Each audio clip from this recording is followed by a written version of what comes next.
in the system Exactly. of You San talking about Francisco. Purdy or Jimmy G? Purdy. Jimmy. Purdy. That's what I'm Okay. saying. Yep. With everybody there, with everybody healthy. That's what I'm saying. But Yep. he's better than Jimmy G. Sure. He's better than Jimmy G. He's better than Jimmy G. I don't know yet.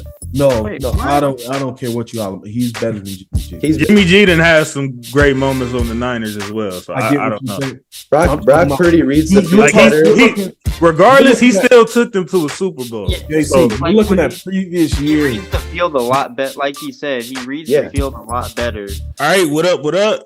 Welcome to the All Grind Sports Show, where we are politically incorrect. I go by the name of JC. Here are my wonderful brothers and co-hosts. I believe this is episode 75, I think. 75, 76, one of the two. But we on the road to 100, man. Thank y'all for tuning in the way y'all have been. Make sure y'all continue to like, share, comment, and subscribe. Y'all could have been anywhere in the world, but y'all here with us, and we appreciate that. So without further ado, man, let's get straight into the spits. First, we got my brother, man, the superstar, my guy, Isaiah Anthony of the Ant Hill Productions. What's going on, man? Oh, we feeling good this week. We are feeling really, really, really good this week. What I the got hell you what I are? wanted. That's that's Pepe as a Raider. Cheers. We're feeling good, man. We're feeling good. So what's up, everybody? I hope After everybody being used and good week. abused, huh? Yeah, after being used and abused, tattered, you know what I'm saying? So I hope everybody's having a good week. So let's get into it. And then we got my guy, my youngin' from the So Icy Gang, tatted like a biker gang. My guy, Andre, the sports junkie. What's going on, man?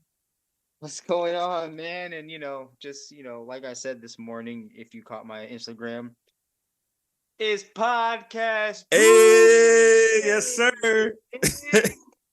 I was waiting on it. And then as y'all can see, we got a brand new special guest in the building. I don't know his area code, but live from many. You know what I'm saying? 55431. Gonna talk your spit, pop your spit. I was about to say, Ragu got a little bit lighter this week. Yeah. I was surprised. I'm surprised Ragu ain't here. I thought he would have been ecstatic to pop up today. But I know he feeling good though. I got it for the both of us, Ragu. I got it for the both of us. Yeah, you gotta hold it down, man. You're repping the Vikings. We don't have one Viking fan on the show before, so I told him that. I was like, we had a Vikings down. fan, but I don't know if it's like low key an asterisk because it was like 30 minutes. So you know what I'm saying. Yeah. But we'll still add this to the Infinity Stone collection, man. We got a mini fan. Well, I'll let you. You can introduce the sports squad. Let me let you take that. All right. So I was born in like the Bay Area, San Francisco. So I'm like San Francisco Niners fan too. But I was raised in Minnesota. So like my family is mainly Niners fans, but I'm like more of a Vikings Where you fan. grew up at?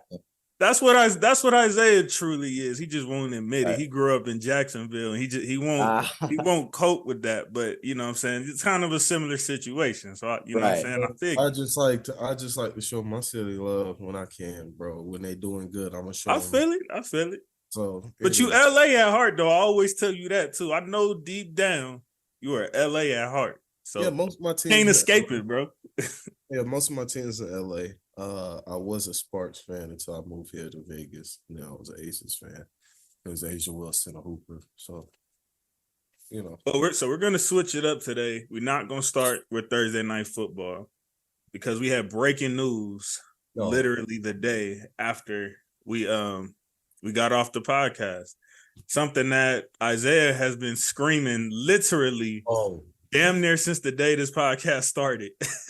At least for a year and a half. He's been screaming, fire McDaniels, fire McDaniels, fire McDaniels every single solitary week. Like, I think he's had that. I can't even count how many times he had it on his background. He said it every time I say, okay, y'all last thoughts for week, insert here, fire Josh McDaniels. That was most of his answer every single time. And lo and behold, out of the blue, which we thought last week, which Isaiah said that he feels like it would, if it does happen, it wouldn't happen to the end of the season. Lo and behold, the next day after we got off, McDaniels and Ziegler were announced as no longer their services being needed in Las Vegas. Yeah. So it's only right that the man who's been screaming fire this man for this long, and it's seemingly like they gave the team just a full, I guess restart by, they benched Jimmy G. They're just trying to, I think Mark Davis just hit like a reset button and like, all right, like enough of this spit, man. Like, it seems like he feels for the fans in some ways. And I ain't gonna lie to you. I feel like in some ways, who would have thought a WNBA team could cause such friction for an NFL team? Because I think Mark Davis getting a taste of winning is probably what caused this. I'm like, man, hold up. Why I can't get this team to do this? Why we can't win like this? And I think that's what might have prompted this. But yeah, without further ado, man, the man himself is gonna give his thoughts and pop his spit about something that's taken so long. And the day is finally here. He rejoiced before Sunday. So pop your spit. I have been waiting on this day for so long. You don't understand. I think since last year, I've been banging on the table by Josh McDaniels. He is the worst coach in probably league history. Damn. Granted, we've been cycling through head coach. And that is an internal organization problem. I've banged on the table for Mark Davis to sell the team because at some point you have to look at the owner. Seemed like he didn't care. Yeah, not only that, but it's like at some point you have to look at the owner and say, okay, you keep hiring the wrong guy. Yeah, like, starts from the top. Time. Yeah, like at some point you have to look at that person. So, excuse me. I'll give him a little bit of a leeway. You know what I'm saying? He fired him. He did bite a huge bullet in cash, somewhere around $85 million to $100 million between Ziegler and McDaniels to fire both of them. That's why I don't feel bad. Like, bro, you got that in your bank account, just sitting there. And you don't even have to go get a job. Like, if you go get an offensive coordinator job, that's because you wanted to. Like, you know what I'm saying? So, this time around, you got to remember too, it's extremely hard to get an owner to sell his team. Like, it takes something extreme. Because if it was that easy, James Dolan would have been gone. Like, losing doesn't warrant an owner selling his team, and that's the frustrating part with fans. Yeah, I get, and I completely understand that. Like, it's like the same thing with MJ, in the Hornets, right? Exactly. Like you said, Dolan and the Knicks. But it's just like when you have brands such as the Raiders, as the Knicks, that are nationwide, like they are. Like, come on now. Like, at some point, fans get tired and they're looking at somebody because they're like, okay, now the head coach is going. Remember, Dolan banned a fan for telling him to sell the team. That's fine. I understand. I get it. I mean, you do the same spit. You come to my house talking about sell my house. Exactly. You own the team. You can do what you want. I completely understand. But I wouldn't even be mad. But I completely get it. But it's just frustrating to sit there and. Bro, I've been a Raider fan since what, 2002, 2001, since I was 4. So I'm 25 now. 2 decades. 2 decades. I'm not trying to go on another 2 decades, God willing, of watching this team lose. This time around, I'm thinking, yeah, it might be smart to just go ahead, do the interim guy, do a short-term contract, 3 years at most, because you've seen these 6, 5, 10-year, $100 million contracts are not working out for you. And what I saw from Pierce, well, we'll get into that. We'll get into that when we actually talk about the game. But I like who we have at the helm now. After hearing what happened in that meeting, now Max Crosby didn't confirm whether or not certain things were said, but he confirmed the meeting happened. And for him to, don't you dare talk about the Patriots when he said the 07 Giants, like we had to have belief in ourselves because nobody else believed in us. Like it wasn't taking a shot at the Patriots or oh yeah, I'm better than Josh McDaniels. It was him saying like, bro, we need to have belief in ourselves. Like right now, I don't see that belief. And it feels like this team has a new energy after we saw what we saw on Sunday. But Josh McDaniels is the first head ball coach fired. Like I said, I don't feel bad. He has somewhere between like $35 to $50 million sitting in his bank account. And that's right the thing, now. us as fans don't be understanding. We be so quick to fire this coach, fire that coach. We ain't the ones that got to pay them niggas while they not doing spit for our franchise. So of course they want to make sure unequivocally, full blown that you are not it at all for this job before they say, okay, like, you know, we no longer need your services. Like they need to thoroughly know, because that's their millions of dollars they got to pay out to somebody who's literally not going to be doing anything for them. You're just going to be paid just to get paid type split because you had a contract that was agreed to. So that's one thing that we got to, as fans, kind of look at too. Yeah, absolutely. And like that point that you just brought up with Mark Davis compared to other owners in the NFL, not the average NFL fan, obviously. He's cash strapped in a sense. Like he's probably worth hundreds of millions while these other ones are worth tens of billions. You know what I'm saying? So I will give kudos to him for that. Like I said, it was reported between like 85 million to $100 million between Ziegler and McDaniels that he cut a check for and said, all right, kick rocks. Like, I feel like it was Tuesday night, Halloween. And then again, like you guys have mentioned, this is the poorest owner in the NFL. I just feel like it was Tuesday. Heavy quotations on that, though. Yeah, exactly. I feel like it was Tuesday night, Halloween, Vegas. He having a party. He think he been drinking, sipping, smoking the cigars, thinking about that championship he just won with the Aces, and like, oh hell no. He back to back too. Exactly. He like, oh hell no. See, something got to give. So he lost to a Division II quarterback. Lost to a coach who was a high school coach just a couple weeks before and pulled up to the stadium. No, matter of fact, pulled up to like, I think it was like NFL Game Day or something, and said he's a terrible coach. Beat him and then lost the rest of the game. And after saying that y'all team was trash. That's what I'm saying. He said, yeah, he's a terrible head coach and the team is trash. And beat them. Then during that season, blew 5 double-digit point leads. I've never seen, I like 5. So we won 7 games last year. He doesn't blow those 5 leads. That's 12 wins. We're in the playoffs. Or we're not even having this discussion. But because you can't coach a football team and you're not a leader of men, you're fired. And I'm glad. I'm happy. But you got your check. You robbed everybody blind, legalized bank stealing. You pulled a Floyd Mayweather. Congratulations. That's all I got to say about that. So GA and Dre, what's your thoughts? Real quick, I was just gonna say I'm gonna piggyback off what Isaiah said. Don't give this man $100 million. Like, as he said, they're not working right now, so let's just do something small for the meantime. And later on, if you feel like you need to pay him, then go ahead and do that, because all right, well, he's a sustainable coach. But don't do the whole $100 million and expect to, be playing 5 Super Bowls. That it doesn't work like that. They're not working. Josh, we already know Josh needed to go. That was no secret. But I'm glad, like you said, JC, I'm glad they started from the top. They didn't just, right, yeah, hire the head coach. I like when teams do that, when they're in a predicament like that where they've just been bad for so long.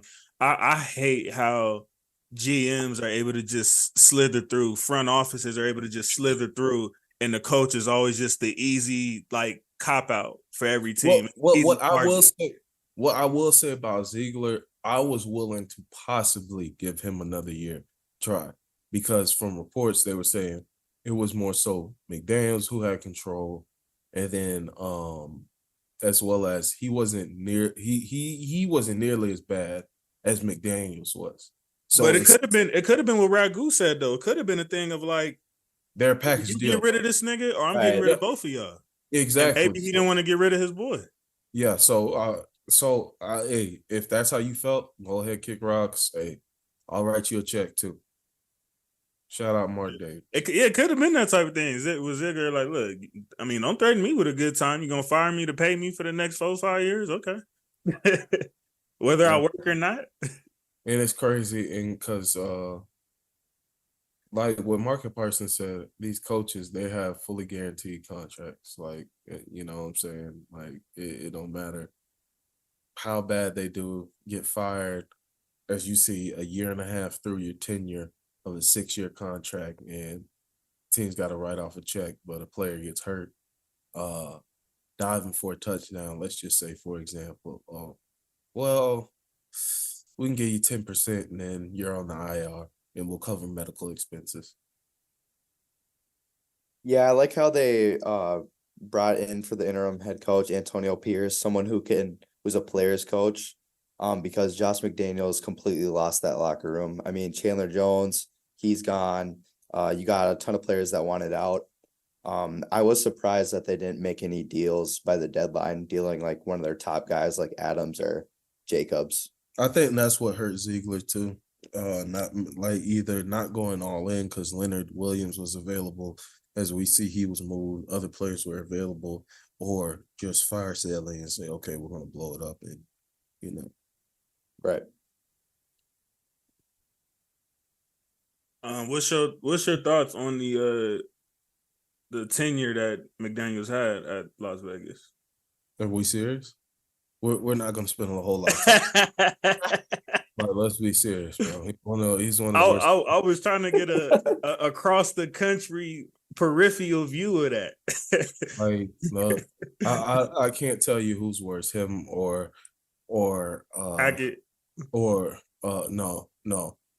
Even and first I was talking to a Broncos fan. Shout out RG. He was saying McDaniels is still the worst head coach we've ever had. Even with what Hackett, he's the worst head coach we have ever had. Oh yeah, because they had to deal with that nigga too. I forgot about that. Yeah, so and because since we these niggas had to deal with McDaniels and Hackett within a 10-year span. Ah, damn, Denver, God bless your soul. They got a Super Bowl in between that though. Yeah, Bowl in between that. But what I was watching on because finally since we won, I'm on YouTube. Raiders search, Raiders highlights, Raiders, Colin Coward, Raider.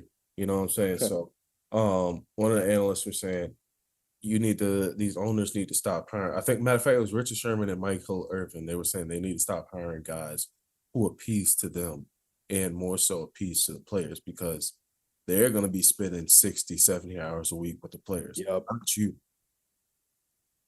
They'll be spending maybe at most, and you're pushing it in a week, 3 hours. And that's if y'all are like going out to dinner or something during that week. Well, we'll set it off with worst head coach in with y'all game. We'll do Giants and Raiders to set it off. Oh, we're doing that one. I just want to throw in there, when I changed the channel for a split second and saw that you guys were up 24-0, and then the score ended 30-6. Bro, under McDaniels, y'all scored 21. That was the most, and that was once, and that was back in week 6. 30 under Antonio Pierce, like, come on. Like, that was. Oh yeah, shout out to Compton in the house as well. Yeah. Firstly, the energy. Cali breed once again. We all over. You know what I'm saying? The energy was completely different as soon as he got out the door. There was videos of them in practice in a circle listening to set it off in practice this week. So you think like them niggas really didn't F with him? Like, bro, they did not like him, bro. They did not like him. Okay, well maybe that makes sense, because I ain't gonna lie. I was finna flame y'all up because I'm like, why is these niggas smoking cigars, acting like they won the Super Bowl and spit over the effing Giants? Like, these niggas been trash like this with everybody. Listen to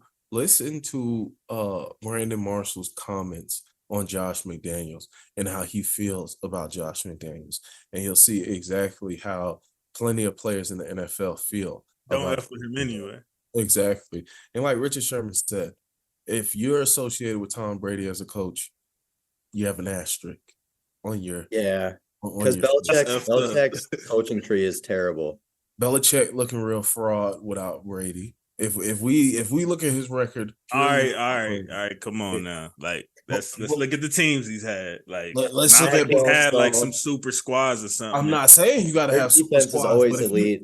Thank you. If you're a good coach, then you're supposed to always have your team in contention. Mike Tomlin done had all these super great teams. Belichick made the playoffs with them niggas when he didn't have no weapons like that. But I mean, how long is that supposed to hold? One time he's made the playoffs with no weapons. I done seen Mike Tomlin get 500 year in and year out with he always has a defense though. With high school wide receivers. And why is that? Because he's a good head coach. Hold on. Yeah, I'm not about to defend your team, Dre. You better get in. No, but when you look at it too, I've been wondering this for the last couple of years. In the early 2000s, the first 3 Super Bowls that New England won, they had one hell of a defense. But if you look later on down the line, we were still good and in contention. Our defense played good enough, but you start to realize Brady was our defense, and I've been saying that since 2012. Nah, it's not even just that too though. Like a lot of because even after Brady left, a lot of the niggas like Belichick is still getting niggas paid like outside of New England, and then they not doing split. Who? That's true. JC got paid. Gilmore got paid. What was you talking about? Gilmore's still been good as a corner. JC, I'll give you. JC was garbage. JC was garbage. I'll give you that. JC Jackson was garbage. But Stephon Gilmore was just fine. He's just not been on. Gilmore's not playing like how he was when he was over there in New England. Yeah, because he's older now. He's above 30 now. That's what happens to corners once they get above 30. I mean, he didn't do spit on Carolina. He didn't do spit on Carolina. Hold on. I just realized this ain't the Patriots game. We'll talk about them niggas when we get to the Patriots. We talking about the Raiders. That's what we're talking about right now. So, as I was saying, the energy was completely different from practice this week to them playing. Set it off in practice, getting hyped before practice, then going into the game. The defense these past few weeks, even with the Lions game, with Lions put up 26. Because on the old defense has been playing good. I've been saying that. Playing last night, they played lights out. Granted, it was the Giants, but this is a game that they had to get off after losing to a team like the Bears, who's in contention for the #1 pick. You don't feel like, I mean, again, I know a lot of the celebrating comes more so from the McDaniels thing than the game, but like that doesn't look excessive. Like anytime y'all have like a coach firing or something like that, y'all niggas win the game after that. Here he go hating. Y'all how was that? I'm just saying. I will say it was excessive. Look, y'all niggas, hold on. This is the Raiders' schedule coming up. Y'all got the Jets next week. Then y'all got the Dolphins. Then y'all got the Chiefs. Then y'all got the Vikings. Then y'all got the Chargers. Then y'all got the Chargers. And then y'all got the Chiefs again. This is y'all finishing the season. This is basically y'all finishing the season. So if y'all niggas lose them games, it's like that should be understandable that you lost them damn games. But you just beat on the Giants right now.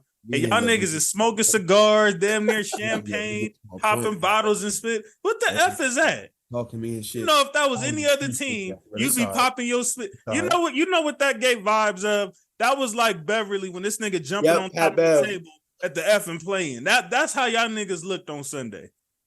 And did you watch who the game balls went to? Did you watch who the game balls went to? They gave out 3 game balls on Sunday for the Raiders. One went to Coach Antonio Pierce.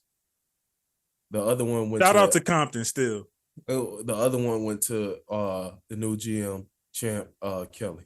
Gave him a game ball. And the other one went to the rookie Aiden O'Connell. It is But wait. Listen. That's what I'm saying. Hold on. Listen. That for me, that moment where they're all together and they like that, bro. They was like, oh yeah, we winning tonight. Like that meant after Tuesday when they got that when the text going around, yeah, this nigga done been fired. Y'all, they finally fired Josh McDaniels. You know, the group chat blowing up. They done finally fired his I ass. felt y'all on that. You, especially for you. Exactly. So what I'm saying is, when you've been wanting somebody out the building, you hate going to work every day. That moment right there when they handed out the game balls and said, that's it. We believe in y'all. Like Coach Pierce, we believe in you. GM Kelly, we believe in you. Hey, Aiden, we believe in you. Like, we believe that tonight signified that a team that we can beat. You know what I'm saying? Like, against the Lions. I just feel like y'all could have won this game anyway, even if McDaniels was still there. All of that was. I mean, I get it, trying to pump your team up and trying to build that blood, but that was a lot. You say you feel like this is a game we won. Nigga, we lost to the Bears. We lost to the Bears. But y'all beat better teams than the Bears too. Come on, bro. Like, did y'all not? Bro, I said that 4-5. You got a better record than my team do. The team sucks too. Yeah, I mean, what is it? I'm just saying, like, y'all said out a better record than my squad. Like, I mean, I feel like he would have beat the Giants anyway. Everybody's beating on the Giants. Look who they did play, though. I mean, come on. So who did we beat that's better than the Giants? The Patriots better than the Giants? No. I'm saying they just as trash. They just as trash. I'm saying they about the same. Packers better than the Giants? No, I would say the Packers are for sure. Hell yeah. What the Packers say? It kind of depends on how Packers are better and the Broncos is better. The Packers are 3-5. What's your point? 3-5. Are they not better than the Giants? They're just as trash. Nah, I wouldn't say that. Giants have absolutely like no type of offensive weapons. Don't have the same defensive competency that they had last year. The Packers still at least have that. Jordan Love just ain't been it this year. Oh, they're they're a step above the Giants. My bad. That's it. That's all I'm saying. What you're saying? I'm not saying y'all beat no elite team and nothing like that. I'm just saying y'all won better games than that. The Broncos are just as trash. Y'all beat the Broncos, who just beat on the Chiefs the other day. Fluke win. Nah, I got Broncos, man. Their defense is really good. Fluke win. Y'all niggas would have won this. All I'm saying is, y'all niggas is probably about to get flamed up at least 40. That moment was a kumbaya for the team to come together and say, all right, now we done got the cancer out of our system and we can go forward with this team. If they beat the Jets, they should have felt that anyway before the game. Hold on. I completely, what? They should have felt that win? I said they probably should have felt that anyway before the game, which from what you're saying, they did. That's what I'm saying. I'm saying Wednesday morning going into practice and stuff. That's when all the videos started coming out of them hype from the media. Like, just they spent like 10 minutes right before practice, just hype, dancing, everybody just getting crunk. And every player's like, oh yeah, like Devontae Adams is like, I'm ready to run through a wall for Antonio Pierce. Even though he didn't get a shit ton of targets on Sunday, he was blocking. You could see on his face, he was visibly pleased with the product that the Raiders put out on Sunday, rather than that trash that was going on with Josh McDaniels. If they beat the Jets come this Sunday night, they beat the Jets, they'll be sitting at 5-5. At that point, it's like, okay, you're somewhat in the driver's seat. I'm not saying they're gonna rip it off and run off the Dolphins, Chiefs, Vikings, Chargers, and Chiefs again, because then you close the season against the Colts and the Broncos. Hey, Dre and GA, do y'all remember? When Kobe went on Jimmy Kimmel and they showed this nigga the Lakers going crazy because they beat the Celtics and we didn't even have like 20 wins? Yeah. That was my effing face looking at these niggas, and that's my face right now. Because you're a hater. You beat the Giants, bro. You a hater. I'm not denying. I'm rooting for your coach. I'm rooting for your coach. So my whole thing is, the whole thing that you're missing is the whole party wasn't about beating the Giants. It wasn't about. It was deeper. Okay, you're saying it was deeper than that. Okay, bro, that shit. Bro, this is 2 years worth of frustrations. Thank you. Yes, exactly. Fuck the game. Like, yes, the game was obviously the priority. We need to go out there and win. So does that kill y'all spirit if you lose these games like you're projected to do within these next few weeks? What I'm saying, well, not the Jets, but like the other high power squad y'all finna play. Like what I'm saying is, you're looking at this like, okay, they're saying, oh, now we're going to the playoffs. Now we're finna win the division. That's how it look. No, it's like it's more of a new era thing. Exactly. Like the start of a new era. The whole like a new chapter type shit. Thank you. Exactly.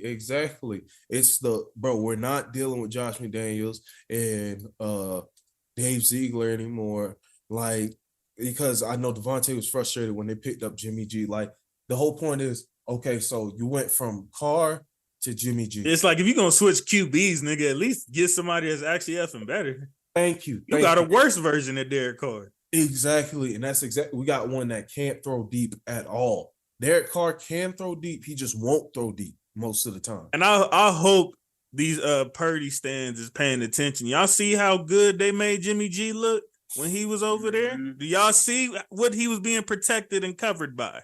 Don't say that. Take a quick I'm not sitting up here saying, well, let me say this because I'm gonna choose my words wisely. In the system of San Francisco, he can play to the level of a top 10 quarterback. In the system of San Francisco. Purdy or Jimmy G? Purdy. Purdy. That's what I'm saying. With everybody there, with everybody healthy. That's what I'm saying. But he's better than Jimmy G. Sure. He's better than Jimmy G. He's better than Jimmy G. I don't know yet. No, I don't care what you all. He's better than Jimmy G. Jimmy G done has some great moments on the Niners as well. So I don't know. Brock Purdy reads the field. Regardless, he still took them to a Super Bowl. Yeah, so you're looking at previous years. He reads the field a lot better. Like he said, he reads the field a lot better. So y'all are going off of like just looking at him, in y'all opinion, from looking at him and looking at Jimmy G, y'all see something different, even if you use both of their Niners tenures. Yes. Yeah. Okay. Purdy's a better playmaker as well. Yeah, exactly. Like they're neither. But hold on, Jimmy G also didn't have a McCaffrey in the backfield. Pause. No, we're not talking about that. We're talking about like, okay, neither are hugely mobile quarterbacks, but like Purdy can definitely outrun Jimmy G. Like, that's not even a question. Like, he can escape pressure better than Jimmy G. Okay, that's an absolute fact. That is 100% fact. So, but yeah, that's all that Sunday was about. Like, them just saying, yeah, okay, this whole party is literally us saying, McDaniels, I hope you see this on TV. We don't rock with you, bro. Like, we're changing culture. We're done. Yeah, honestly, that's how I looked at that whole celebration with the cigars thing. I felt like that wasn't them celebrating it that we beat the Giants. Being the third string quarterback. That was them celebrating them just being like, fuck, like, finally, goodbye. It ain't our fault. It ain't our fault that Daniel Jones had got injured. Shit. The Raiders. By the time Daniel Jones had came out the game, I think Max Crosby had already had 2 sacks, and as a team, we had 4. And the Raiders hung. He trash too. He's a third string quarterback. Why you saying that like that means something? That nigga trash. He better than Jimmy G. Shit. I don't know. Well, I ain't gonna care. I don't know about that. He better than Jimmy G. I don't know about that. He took the Giants to the playoffs. Daniel Jones has a worse starting quarterback in the league case. No, hold on. 100%. Listen, I don't get me wrong. It was on the back of Saquon in that defense, but he still had no receivers. So he led that. Jimmy G ain't leading that Giants team to the playoffs with 10 wins. I'm not saying Barkley in that defense played like that. I think so. Nope. You crazy as hell. Nope. Not with those receivers. Nope. You saw what he did with the weapons in Vegas. Exactly, and those are better receivers than what you gonna sit here and look me in the eye and tell me we don't have better receivers. But he didn't have the defense and coaching that the Giants had either last year. Nigga, we got Raiders have a solid D. This year they do, not last year. Okay, what are you talking about? What are you looking at last year for? We're talking about this year's Jimmy G. You looking at last year's Jimmy G. We're talking about this year. He has been terrible. Leads the league in interceptions and has missed like 3 games. I think 4 now with him sitting out Sunday. It's still all right. I feel y'all. I'm with y'all. We spending too much time on this with though. No, it's always great time. Spend a whole lot more time on this. Wait, No, shout out to Josh Jacobs having a good game too.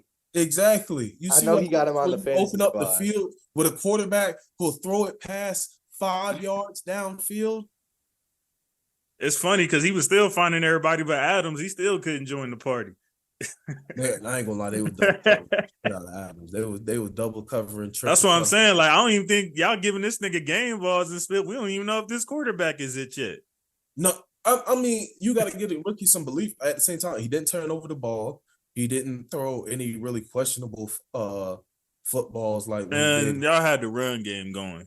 They made him look good. Huge. That's what happened. Okay, I'm not sitting up here saying that he did what CJ Stroud did. Did I say that? I said he played a decent game. He managed the game. He did what he needed to do.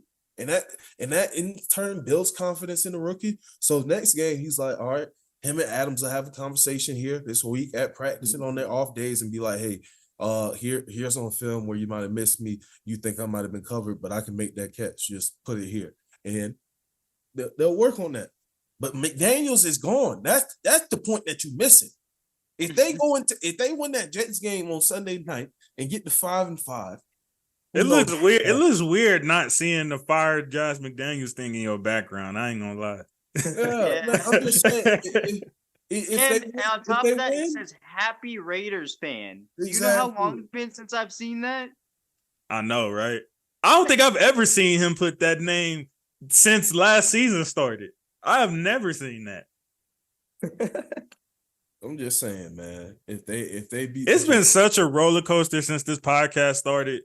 From the energy he had, that we dealt with the whole Henry Ruggs situation. Then the Raiders got Adams, and him and Ragu killed everybody on the show. That was when the 13 wins, 14 wins split came.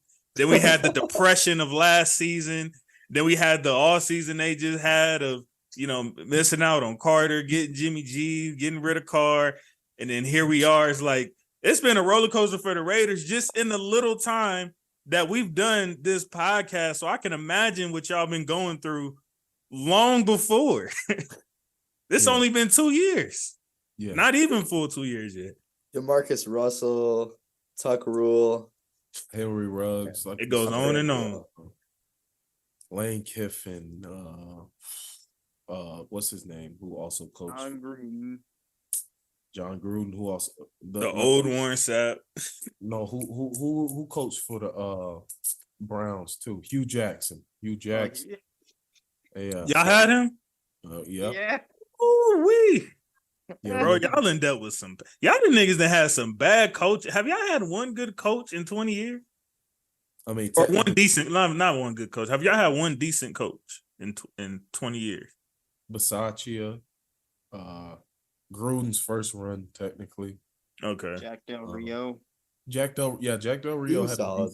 He had a decent. He just lost the locker room during the whole Kaepernick and everything situation with a whole lot of, locker rooms kind of got separated. How much importance do y'all put on that of you being like a solid coach, but you lose your locker room? Because I hear that term pretty often. Like how severe is that? I don't think people understand as a head coach, because I say the same. I brought this up about the Florida Gators football team because our head coach calls plays, as well as McDaniels call plays. You need to be focused more so. That's why you have coordinators. That's why you have a pass game coordinator, run game coordinator, same thing. Or on both offense and defense, you have a wide receivers coach, quarterbacks coach. Those guys talk. Those like you're able to. There's so much that you have to do as an offensive coordinator that you're not able to focus as a head coach. So with him, like as a head coach, you're supposed to be a leader of men. You're supposed to get your guys ready to play. Like right. Obviously, yeah, you're delegating the offensive duties to the offensive coordinator, defensive duties to the defense coordinator, and then also bringing that together and saying, hey, okay, are we all on the same page of what we're going to do on Sunday, from the head coach to the coordinators to the position coaches, all the way down to the players. And the players are like, all right, coach, I respect you. I think this game plan will work and we're good to go. That was not happening with the Raiders. That was not happening at all. as you can see, Devontae Adams was frustrated with the game plan, with it not being focused around him. Like, even though he get paid all this money, he like, yeah, I still want to catch the football. I want to make an impact on the game. I want to win the game. Contribute. Yeah, exactly. Same thing with Josh. Hey, Dre, keep coping with that background, brother, because them days is long gone and never coming back. So go ahead and keep coping with that. Just wait till you like me. You see these bad times? Uh-huh. Yeah, that comes from sleepless nights and wondering why we're so trash. Anyways, so you know, I think we're in good hands right now. Antonio Pierce is well respected. He was a captain on his football teams playing in college, Compton in the high school, and you gonna hold on to that shit forever. Damn right.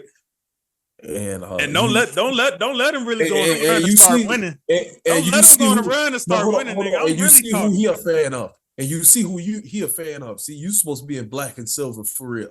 That's what's supposed to be going on. But we gonna go ahead. We done been spent. If y'all would have came to the right city, I would have helped with y'all. Y'all decided to go to Sin City.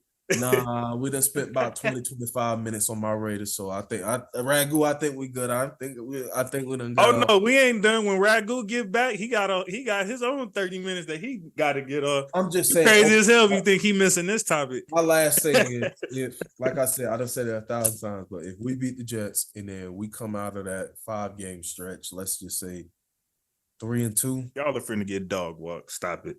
Okay. Y'all are about to get dog walk.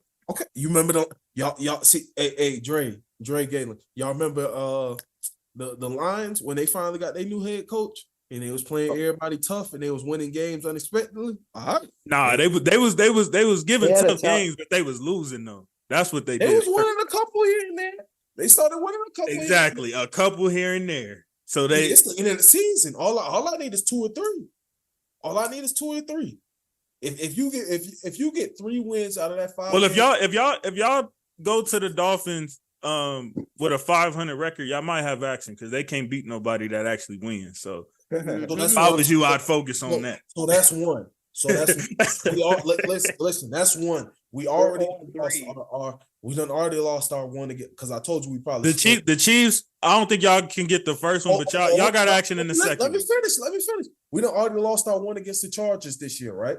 Like I told you, we split with the Chargers this year. Y'all ain't beating the Chargers. I'll put money on that game. Nigga, we only y'all ain't beating the Chargers. Hold on. We only lost by what? What was it? We only lost by 8. And you might as well get that about your head right now. That boy Herbie is not playing. We only lost by a touchdown. He don't give a damn about none of that. We only lost by a touchdown, and Khalil Mack had a career day, a record-setting day, damn near. So no, don't give me that. Talking about some the Chargers, Herbie. Y'all ain't beating the Chargers. Y'all gonna lose at least one of the Chiefs games. Okay. And so, I ain't gonna lie, the way the Vikings is playing right now, Joshua they might have run to pop y'all. Joshua especially Dobbs. if JJ back by then. Joshua Dobbs got to show me. Joshua Dobbs coming off of. I'm just and saying. He going I said. Hold on. Oh, my bad, Mr. Max Crosby. My bad, playboy, pimp, player. I forgot to give my boy his flowers while we was here, man. He done thrusted himself into the defensive player of the year race. He is on pace for 18 sacks, 100 pressures, 106 tackles, 25 tackles for loss, 76 hurries, 25 quarterbacks hits. And it shows that's why y'all secondary been so much better than years before. I'm just saying leads to a good secondary. The line is much better. Players, that too. Yeah, that's players they done had on the inactive list are playing, and they show y'all defense. And I've been saying this though, even when McDaniels was there, y'all defense has been solid this year. It's been the offense that's been struggling. From somebody like Ragu said, who's supposed to be an offensive guru, the defense is showing up. That's all y'all needed, and y'all would be decent right now. And that's another reason why I want to keep Pierce as head coach if this year works out, because it's likely he'll keep Graham, especially with them having New York. That was our linebacker coach, right? Yeah, he was a linebacker coach. And with them both having New York Giants ties, he'll keep Graham around so we don't have to do a whole new scheme overhaul. Right. Those coaches be wanting their own players besides that's another thing that's underrated in football. Coordinators being switched. Sometimes it could be the same exact team, but you switch up the OC or the DC, and it'd be looking like a whole completely different team. You'd be like, damn, like what's going on? It's the same team, but like them schemes and that split is vital. I mean, just look at the Vikings defense this year. It's very like hold on, nigga. We ain't on the Vikings yet. Slow your roll. We ain't on the Vikings yet, and we ain't on y'all game yet. We'll get there. I know you happy right now, but we ain't there yet. Only reason we had to talk about these niggas poverty franchise was because they just made some moves that was breaking news. So you know what I'm saying? I let him get it all. He's had fired Josh McDaniels on his screen for like 60 weeks straight. So, it was only right he had to get that up. It just, if we can keep Pierce, the only thing that will have to be overhauled is the offensive coordinator position, depending on if they keep the guy who's the interim OC right now. So, depending on what happens this season and who we'll have at QB next season, because if you win the Jets game and then in that 5-game slate you go 1-4 or something like that, that's when we're gonna see what this little rookie nigga talking about. Let's see what you talking about with the Jets defense. That's what then we talking. No, hold on. That's what I mean. He's only played 2 games. You act like I said this man is the next. No, I'm not talking about you. I'm talking about them giving this nigga the game ball. Who else were they finna get a game ball to?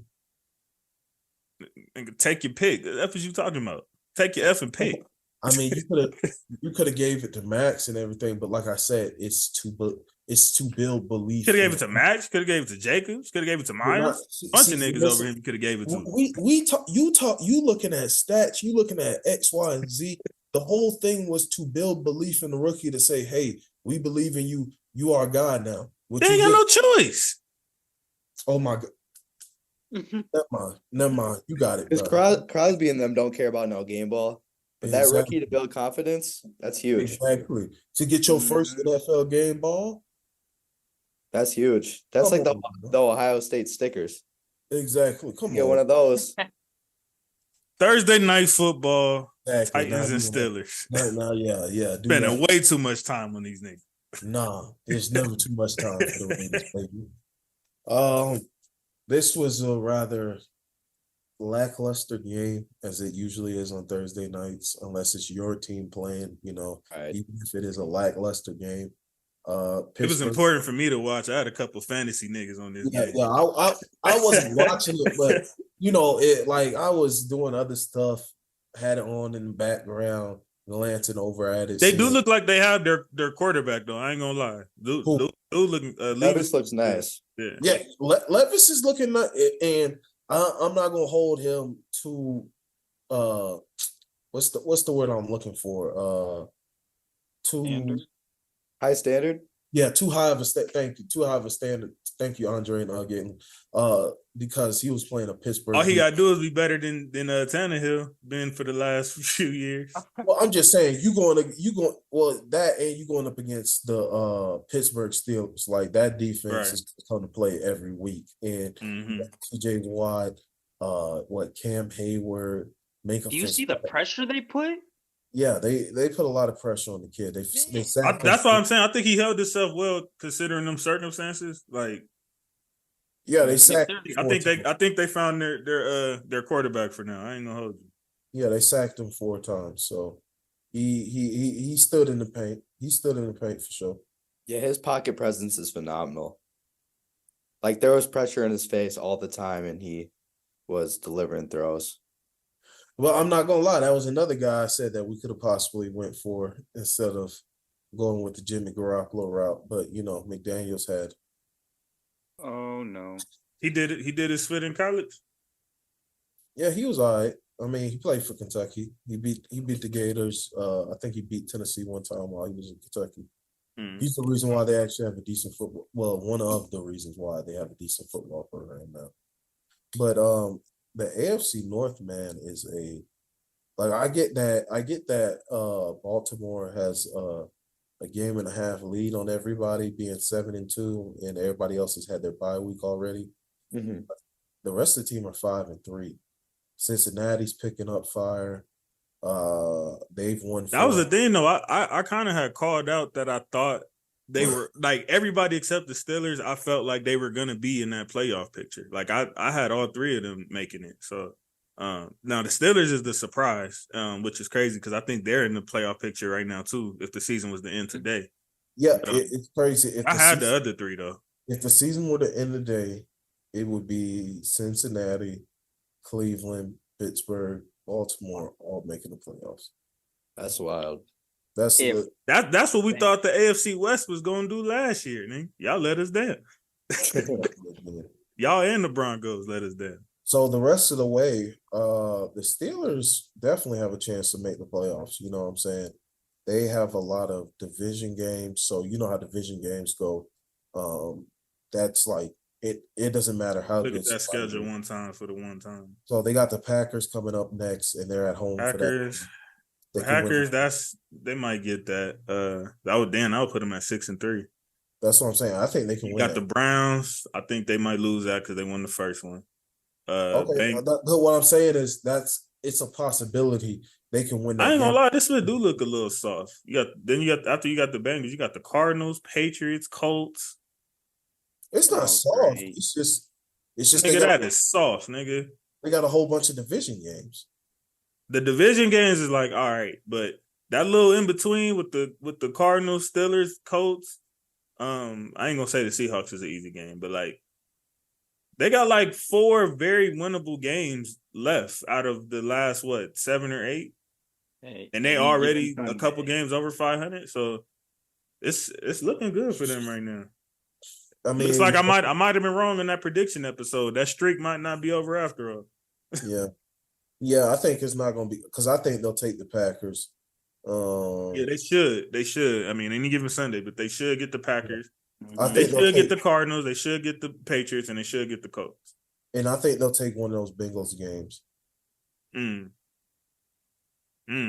Division games are toss-ups all the time.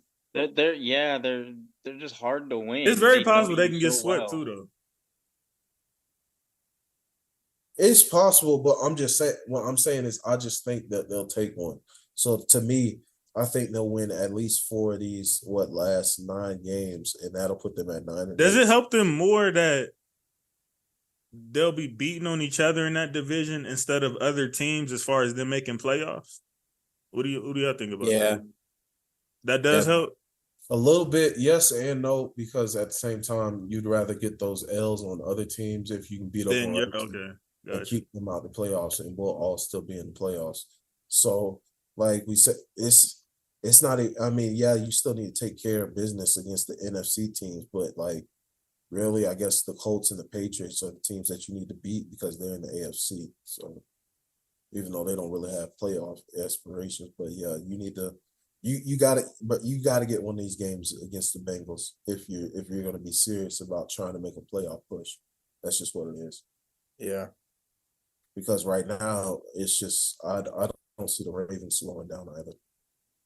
I think it's gonna come down to Kenny Pickett and that offense. Deontay Johnson coming back is huge for that offense. That's a GG's then. Yeah, that's an F and GG's. Right. That's what they depending on. Yeah, that's a bit over with because that nigga terrible. We know that defense is solid, but that offense. We be talking about quarterbacks getting carried. Like even I'll be talking shit about Lawrence and all of that. This is a quarterback like literally textbook getting carried by his defense. But textbook definition. But JC, I do also think. My bad, Dre. Go ahead. No, you're good. I was gonna say, I think the one thing with Kenny Pickett too in that offense is like, if you've watched a game or two of them this season, bro, like their defense will do so much work to get to to give them good field position, and then it's 1, 2, 3 bye. Like they don't stay out long. Yeah, and he's missing guys. It's getting aggravating. Wide open, throwing it over like this nigga is terrible. Or if he's not, but it's also scary though because it's like, damn, if they do get a quarterback, the league is in trouble. But I do think part of it does have to do with. I do agree that he is missing guys. I don't disagree, but I do think the earlier weeks of Matt Canada's malpractice at coordinator. Yeah, that's who Steelers fans won't go. Those first, especially like, but that last game, though, there was so many times where I'm like, nigga, that ain't got spit to do with Canada. That's what I'm saying. Right. I agree, but I think those first, like, what was it? I think it was like for 6 weeks, fans have been on the table. Hey, fire Matt Canada, and now that he's finally kind of opening up the offense, it's like he's kind of second guessing himself, and it's kind of fucking him up. That's what I possibly think might be going on. He need to tighten that. I wonder how Marv feels about Canada, because Tanner came on here several times and said fire that nigga. I don't think I've ever heard Marv say that, so I'm curious, like, his take on that. I will say this: Kenny Pickett does need to play better, and Matt Canada needs to continue to get players open, and Kenny needs to do what he needs to do to read the field and hit those players. Because it's getting ridiculous. Because, man, when I saw him miss his receivers, I was like, come on. They're the reason that, like, Steeler fans are probably so divided right now, because it's like half of them is pointing at Canada, the other half is pointing at Pickett, and they both right, which is the crazy part. Both have to be better for this team to push forward and actually make a meeting, do something. Because the defense can only take you so far. Like, as we've seen that plenty. Remember that last time a couple years ago when they started like 10-0. You know what I'm saying? Once they got to the playoffs, or when we're that season. Back then they still had Ben Roethlisberger, so they thought, that nigga was doing checkdowns all day. That's what I'm saying. Hold on, let me finish. They're thinking that they can do what was that 2015 Broncos did against the Panthers. We'll let the defense carry us all the way to the promised land. All he has to do is score 14 to 20 points a game, and we're good to go. That's what their thinking was, I think. I also think they need to start getting the run game to be more explosive. Yeah, Harris is like in quicksand. Yeah, I ain't gonna lie, Marv. Tyrell might be right about that, but Najee Harris. Come on, Isaiah, don't start that shit. You might be right about that, boy. Najee Harris, my boy. You have to run the ball for him to be right. It ain't like he getting a whole bunch of carries like that. Yeah, he got 16 carries yesterday. Got 69 yards. Jaylen Warren not yesterday, on Thursday. Warren been doing good. Yeah, I know. Jaylen Warren got 11 carries. He got 88 yards. So, he doing better, but Najee need to tighten up, man. Let's go to Germany. Dolphins and Chiefs. It's supposed to be the Tyreek Hill return, but they decided to go out the country. I didn't watch a lick of that game. I was asleep. Let me tell you. I watched like some of it and then I fell asleep. I watched after halftime. That's about it. It was on 6:30 my time, so that's just same here, bro. I watched it. It was first off, I don't know if you've been seeing it. You be up early anyway, huh? Bro, it's sports. You got to be up for these things. You don't know what you're gonna miss. It's like back in the day when we kids, them Saturday morning cartoons. That's Dre for football. I'll catch that. I'll catch it on repeat. We used to really be up 6 o'clock in the morning just to make sure we don't miss a peep. No, it's crazy because I was just talking about that. I was talking about back then, not everybody had a TV in their room and shit like that. You couldn't have the game system. Go get that bowl of cereal. So I'll be up 6 a.m. on Saturday playing the game system with a bowl of cereal. And my mom looking at me like, "Boy, how long you been up?" And I ain't had no system. I was in the trenches, but had that TV though, that little square blue TV. I ain't gonna lie, I had the PS2 until about close to when matter of fact, when the PS4 got announced. So that, and then I had upgraded to the 3. Ah, damn, nigga. Yeah. And real quick, I just want you guys to see that score that you saw, the 21-14. Yeah, don't let that fool you, because after 3 quarters, Kansas City was up 21-0. It was after 2 quarters, they was up 21-0. They got shut out in the second half. No, but what he's saying is it took even longer for Miami to score. Like, they didn't score until the third quarter, for real. Like, it was terrible. I mean, they still had a chance though. Like, but that was probably that was probably one of them phone calls though. Like, hold up, nigga, we got y'all all the way in Germany. You feel me? 6:30 in the morning, everybody else time. People have probably got up for this split. We not doing this on this game, not on this one. So I think a call was made.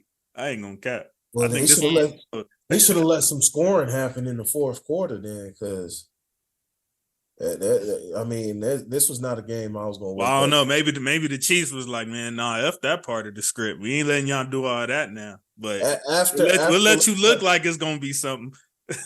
After looking at the score, this was not a game. I'm glad I did not wake up for this game.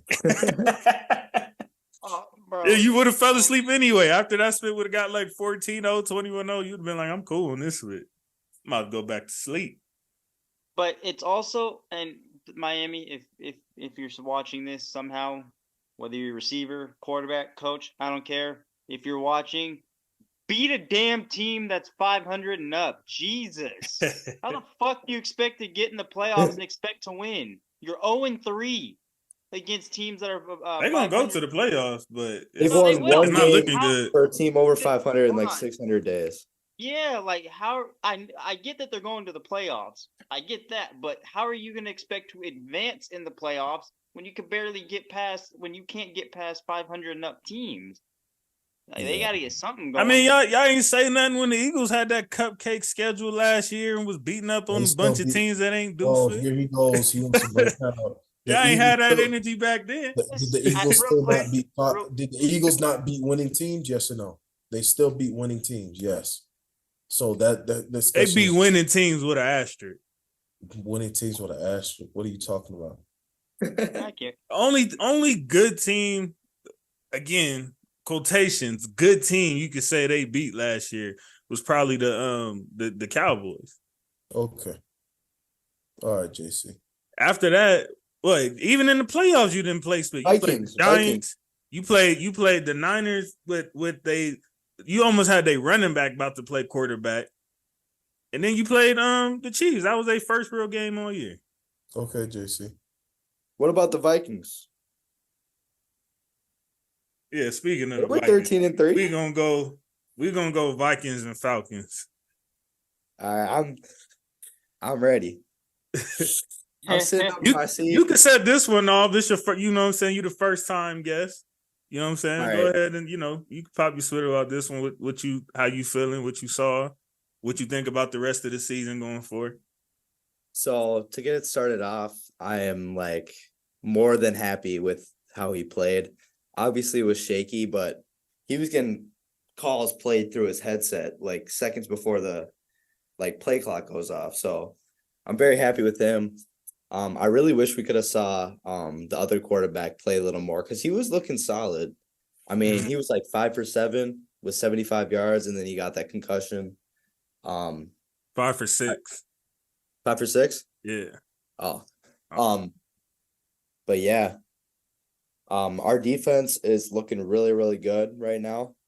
It's going to be very interesting how we play because we're playing like cupcakes for the next few weeks, but the real test is going to be that Bengals game when Josh Dobbs knows the whole offense. And we kind of settle in. We get Jefferson back. I ain't gonna lie, that kind of gave Baker Mayfield vibes from last year when he came to the Rams like 2-3 days before. That's what I'm scared about because you know what happened to him. He went away after that one. So.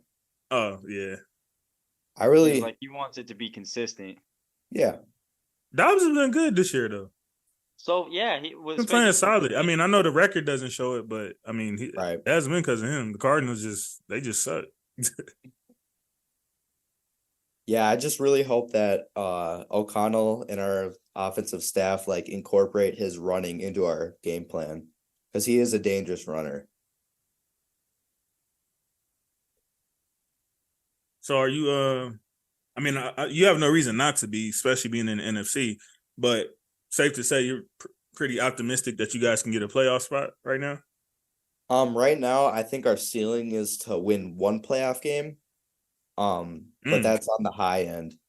Damn, I don't even think that's a ceiling. I would think that would be overachieving for y'all.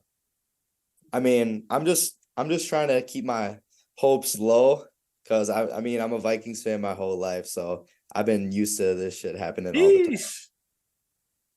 I'm gonna ask you something. I asked the last Vikings fans that was on here too, and we'll get back to the game. This is just like a quick commercial break. Mm-hmm.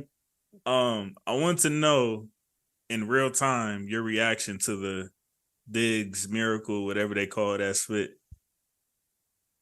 You want to know what my real reaction was? I want real time reaction to that. I have a video on my phone, but I can't find it. But I was crying. Wow. And I was like, how old was I? I was like 10, 12. I was literally crying. It was that probably like ignited your fandom, I would think, right? At that age, like sure. and then we stepped into Philly and got our ass whooped. So yeah, that's the part that people leave out of that story. But at least you lost to the champs. Yeah, that is true. But like, were you like crying like prior to the catch of like, damn, like we're about to lose, or was it like did it turn into like a tears of joy type thing? Like, well, like I'm always pretty optimistic, so like I was like, there's a chance. Yeah, and kids always got hope, no matter what. Yeah. Too. Yeah, as I've grown up as a Vikings fan, it's kind of diminished. But yeah, I was kind of optimistic, but they were like purely tears of joy. I remember when I was like around the age you just said was when that Fisher shot happened, the 0.4, and I was around a bunch of grown-ups, and it was like me and this other girl that was like the only kids, and we was like, nah, like we still got us, we still got a chance, and they like, man, like nigga, it's less than a second left, like spit over with, right? And that nigga must have hit that shot, and we like, you know what I'm saying, the whole room exploded. I can imagine that was probably like the vibes. You know, I don't know if you were around a bunch of Vikings fans, but I can imagine that's how you felt though. Oh yeah, my whole family, we were at a sports bar with like a ton of our friends and family. It was awesome. What's the temperature about like that moment when people think about that or think about Diggs? Like, what's the temperature out there with that? What you mean? Like how is that like? Is that like one of y'all like I guess most signature moment like that y'all have had? Yeah, I would say that's like our signature moment. All of our other signature moments are just like our losses, like Gary Anderson's missed field goal in '98. Yeah. Leonard Walsh's missed field goal 2016. There's not a lot of joy coming from Vikings fans. But yeah. So that's the one y'all got to hang on until further notice. Yeah. So Diggs is the man in Minnesota. Yeah. He can go to a bar. He ain't never got to pay for a drink. Yep. For sure. But last year that Bills game was wild too. That was another crazy win. All right, so back to regular scheduled programming. Isaiah, Dre, what was y'all thoughts on this game? There was some good. I'm not gonna lie. Josh Dobbs came in and pulled his best. Tom Brady slash. Oh, real quick, my bad, real quick. Shout out to Cam Akers. Prayers up, man. This terrible was going on with you, bro. This is the second time that this has happened in his career. He got hurt. I feel awful. He tore his Achilles again. Oh, is it the same leg? I didn't see if it was the same leg or not. But it's just a terrible from what he did for us in that Seahawks game a couple years ago, right, where he ran for like damn near 200 yards type split, and to see like what's happened now, man, it's been a crazy rodeo for him, man, and I'm wishing him all the success that he comes back, and has like some type of comeback story or something. So so my question is, what's going on with Rams running backs, man, and like the knee and below? I think we got one. I think we found one in Kyren Williams. No, he's just hurt right now. I told you. I'm not talking about the finding a guy. I'm talking about the lower leg injuries for the running backs. Oh, Todd Gurley. I mean, I don't know, because it seemed like McVay don't even like running the ball like that. So I don't know how our backs keep getting hurt like that. I don't know what that split is. Yeah. He's good at finding the backs though. He just don't they don't I don't know. I give Snead that. He'll find the back. But I mean, we've always looked at them as like expendable. Like Yeah, but Josh Dobbs came in the game, did what he was supposed to do. He came in, played phenomenal as a kind of dual threat quarterback, rushed for 66 yards and a touchdown, threw for 158 with 2 touchdowns, no turnovers from what I saw. Got the Josh ball. Dobbs, I wasn't familiar with your game. No, He got the ball spread around pretty decently to. Oh, my bad. He did turn the ball over. He turned it over twice. He fumbled twice. My bad. But And he had that safety too. He spread the ball around pretty decently. Hawkinson got some catches and targets as well as Addison. Got such a Addison a couple screens here and there. Got KJ Osborne involved. Brandon Powell caught a touchdown. So he spread the ball around. The Vikings do have somewhat of a favorable schedule coming up here soon. I did see that they play the Bears. Who else did they play? Next game Saints, is Raiders. Saints at home, Broncos, Bears. That Raiders game, we'll see going into this next few weeks how the Raiders game might play out. But they do have a favorable schedule, all games that they could definitely be seen as favorite to win or somebody put your money on and win the game. So, and it looks like we was right about what we were saying about the NFC South. Somebody has to make playoffs, so somebody's gonna make playoffs. But it's like it can be any of them. It's like that was our. It ain't like we thought like the Saints or Falcons was gonna be dominating or nothing. It's just somebody got to go, and I think that's. I just didn't think the Panthers would be as bad as they are right now, and I didn't expect the Saints to be sitting at 5-4 right now. No, I actually had the Saints. Yeah, I didn't have them sitting. I mean, I had the Saints finishing with a winning record, I believe. I told you, I felt like the winner of this division will have a losing record. That's what I feel like. Yeah, I think I did pick the Falcons though. I think they were like my sleeper team. It's not gonna be nothing crazy like 6-11, but like 8-9, 7-10 at worst. Yeah, right. Like what was it last year or the year before when Brady went? That was pretty much what happened. Yeah, he was like 8-9. Yeah, it was something like that. 8-9, but won the division. Yeah, so Vikings put themselves in good shape even amongst the injuries and stuff. So we'll see what happens.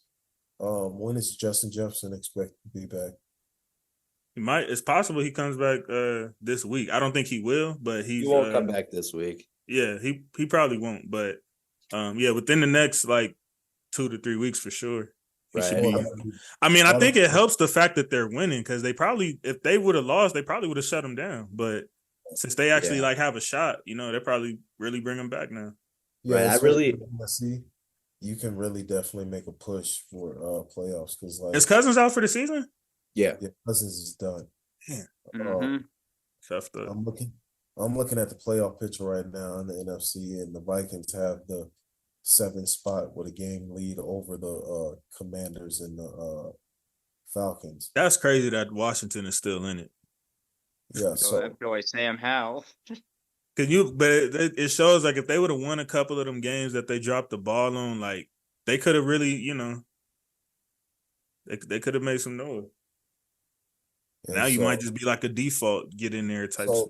So they own the tiebreaker with Atlanta if it comes down to that to get the last playoff spot. So this next game with the Saints is actually a pretty big game since the Saints are the division leader and they're, help them pick up a conference win. Mm-hmm. And I'm not gonna lie, the Vikings they've turned their fortunes around quite a bit. They fell back down to earth a bit compared to last season, but Jim Hunter is still playing at a top tier level.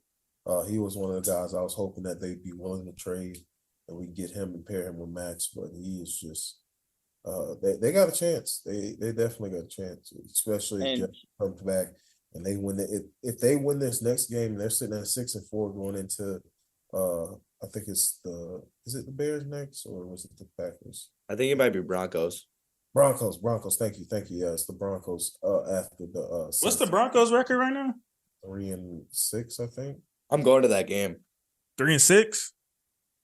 3-5. It seems like they won more games than that. 3-5. They're 3-5, so they got chances to win more games. But yeah, if they're sitting 6-4 going into that Broncos game.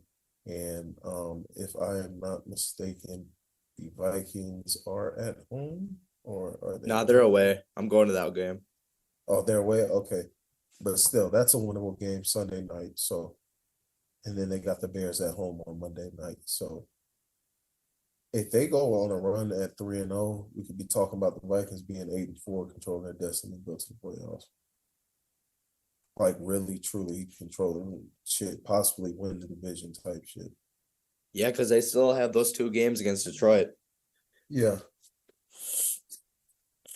I don't think we'll beat them both times, but I could definitely see a split. Yeah, granted, I picked Detroit as my division winner, but so did I.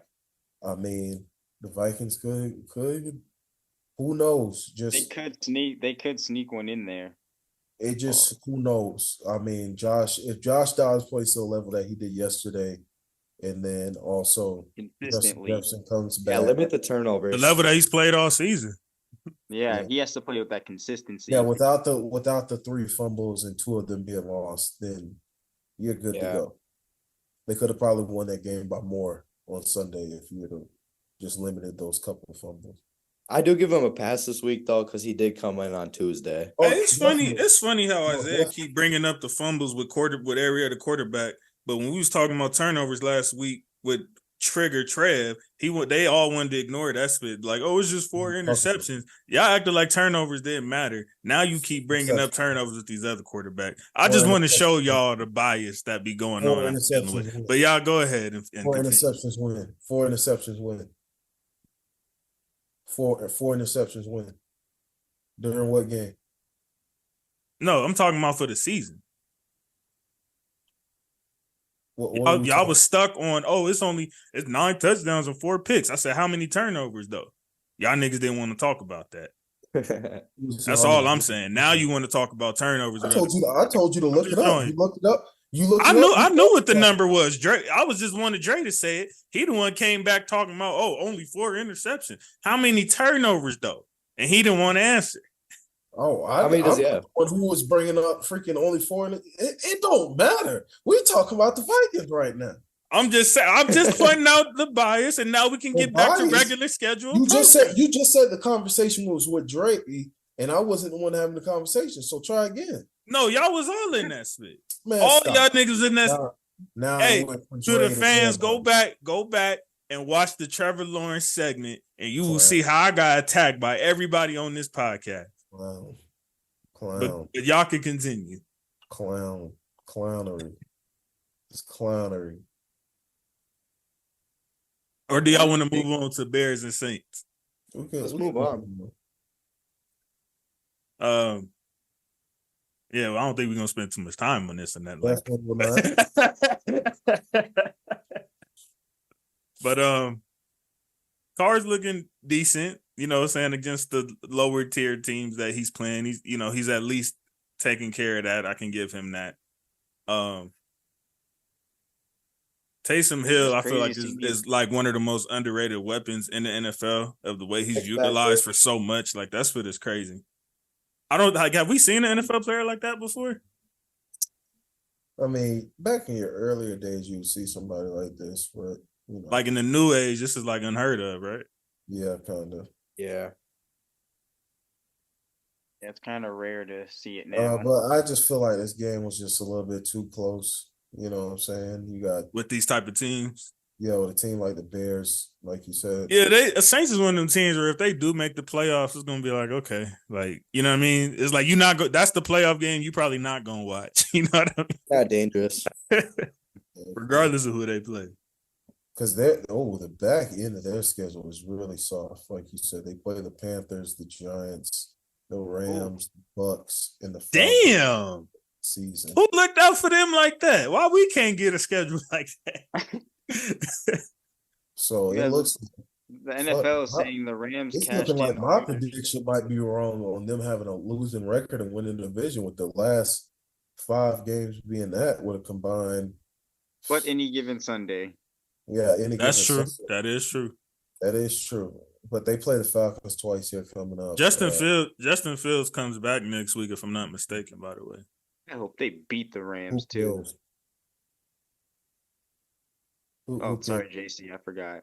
Yeah, you such an Evan hater. I'm be mad because y'all finna be sitting at effing 2-15. Who? The Patriots. Oh, I mean, Justin Fields and them play the Panthers. If he does come back, that'll be Thursday night.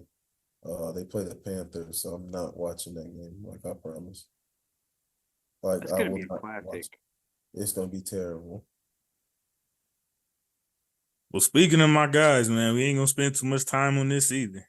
But you got the Rams and Packers. Hold on. Before we, why do they have so many stinkers, bro? They played the Broncos. They played the Broncos earlier this year when they were both garbage. Mm-hmm. Then they play the Panthers on prime time, who have one win. Then they'll play the Cardinals, who have one win on Christmas Eve. So they have the easiest schedule in the NFL, it seems like. But it sucks because they're garbage. Right. So that means it's gonna show if you do end up making playoffs. And Bears fans like when the Patriots made the playoffs and they wigs beat in and wasted everybody's time. So it was like, nigga, I might as well just forfeited this game, not even showed up. That was one of them performances that made Josh Allen look like, nigga, I'm him. That was what started that split, was y'all. So thanks for reminding me of that, Drake, because you don't never get to slander Josh Allen ever again. Even though he took his fat ass L this weekend, as deserved. That's y'all payback, the regular season split? Nope. No, we'll get to that. We'll get to that. That was last weekend, nigga. What you mean? Still, it's a win over Josh. Burrow got the win over. Oh, you talking about that game? Yeah. Yeah, the game you probably don't want to talk about. Yeah, I don't give a damn. I had fantasy niggas in that game that took care of business, so I'm cool.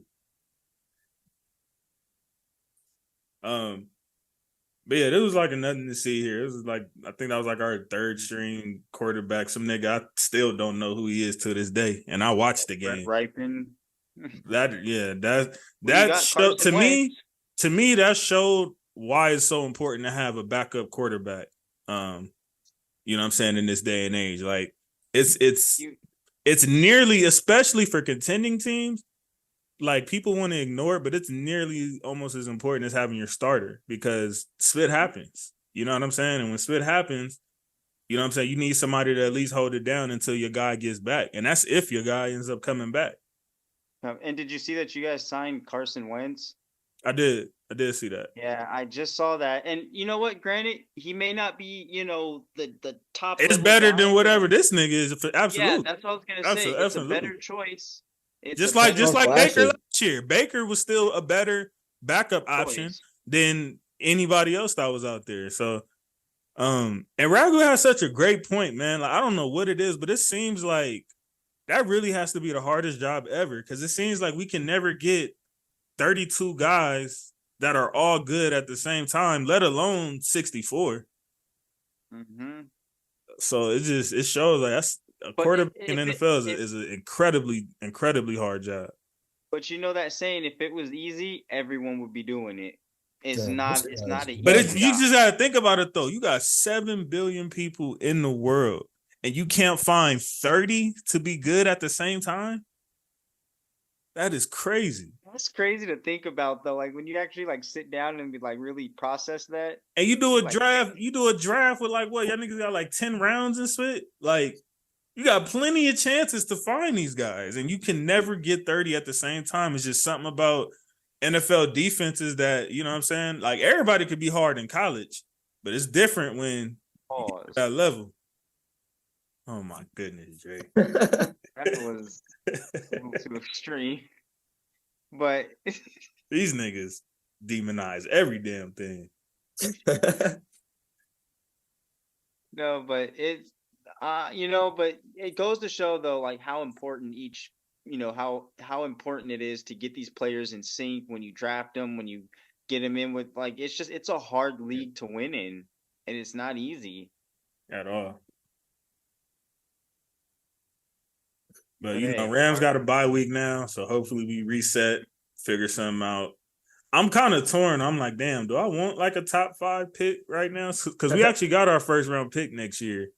Like, do I want a top 5 pick, or is Snead even gonna get it right to begin with, or should we still like try to go get that 7 seed? Because it's still attainable. It's just. When the last time y'all picked in the first round? Oh my goodness. Fuck them picks. Yeah, exactly.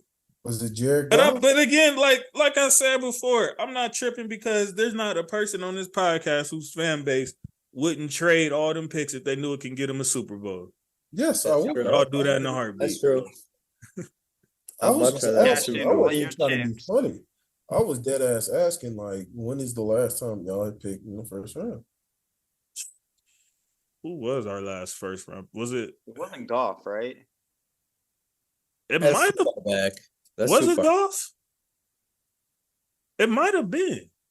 That's like 7 years ago. Because Coop, I don't think Coop was in the first round. Yeah, Coop wasn't. Tutu was second round. He was like early second. Yeah, I think it's really been that long. Damn, our last number 1 pick was our last first round pick was Jeff Fisher era. Goodness gracious. But we got one again. Hopefully, well, I mean, deadline's over with, so more than likely they're not gonna trade it. But yes, your last first round pick was when y'all picked number 1 overall and picked Jared Goff. Wow. Damn. That's crazy. That's 7 years ago. Damn. Y'all traded 2017. I was still in college 7 years ago. That boy was a young man. So y'all traded the 2017 pick to Tennessee to get Goff in 2016. In 2018, y'all traded the number 1 pick, y'all's number 1 pick, first round pick, excuse me. Fuck our number 1 pick. Is that Ramsey? That one went to New England for Brandon Cooks. Wow. In 2019. 2019. People forget Cooks was our number 1 receiver at that time when he was effing with us. That was our number 1 guy. Y'all traded y'all first round pick to and then once we traded that nigga, then it was Woods for a little bit. Robert Woods. And then Coop just emerged when Stafford. Well, not even when Stafford. Like I was probably say the year before he started emerging. But when Stafford came, it was like, yeah, over. Some other spit, yeah. But I was gonna say he was good with Goff for a little bit too. Yeah, he had like 2 or 3. That's what I'm saying. Like, probably like a year, maybe like a year, I'll say. Like that year before. Goff was trying to find that man every chance he could get. Yeah, then the last 4 picks were for Ramsey and Matthew Stafford. I mean, can't complain about that. That is a first round pick, nigga. Ramsey just came back too, right? Yeah. He got a pick in his first game. Yeah, I seen that split. That nigga, yeah, he cleaned somebody, read him perfectly. Miami could be a problem. They just, keep my boy Tua alive and well. And figure out, what it is when they get in front of a winning team. I mean, they competed. Like, I know the Chiefs, y'all saying like the Chiefs score was worse than it looked, but like the Eagles game, they actually competed in that. So yeah, up until there's something there. They definitely have the talent and intangibles to do it. All right, let's go. Washington Communist Party versus the Patriots. Let's say Washington. Hey, real quick, I just want you to be aware. I don't know if I have to bring it up. I don't know if y'all know, but the last time, shout out to Washington, because the last time they beat the New England Patriots was in 2003. Oh my gosh, are you serious? And they beat us, get this, 20-17. They beat us the same exact score. That's crazy. That's crazy. Now 2003, nigga, I was in the 5th grade.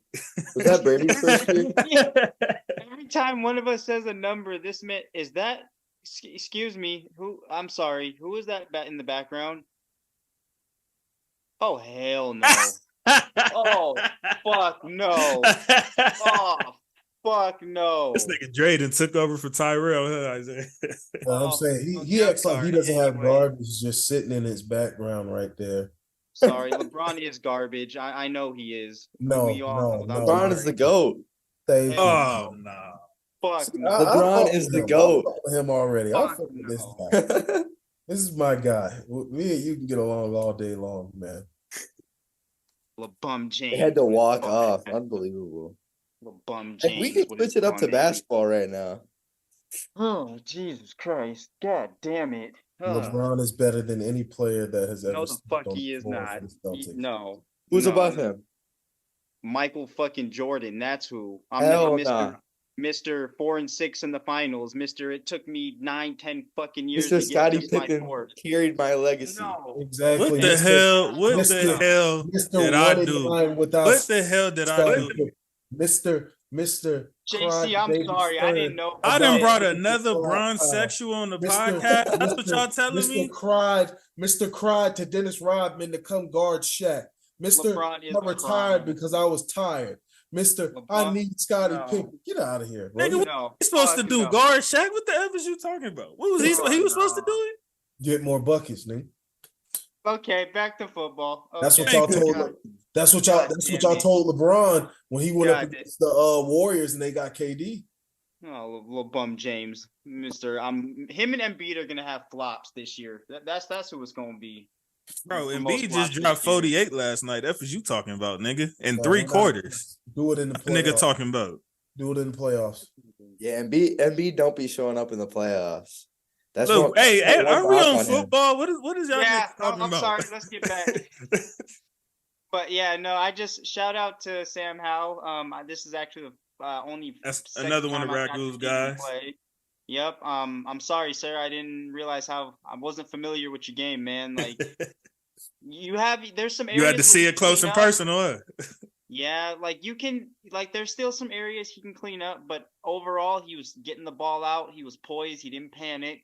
Defense did what they needed to do. Mac, you're just fucking Mac. That's the thing with rookies, bro. It's like they have a couple like stinker games or duds out there, and it's like we be so ready to throw them away, and it's like, bro, they're rookies. They're gonna take their bumps and bruises. Everybody's not gonna come out the gate being Patrick Mahomes, bro. And that's the thing with football fans.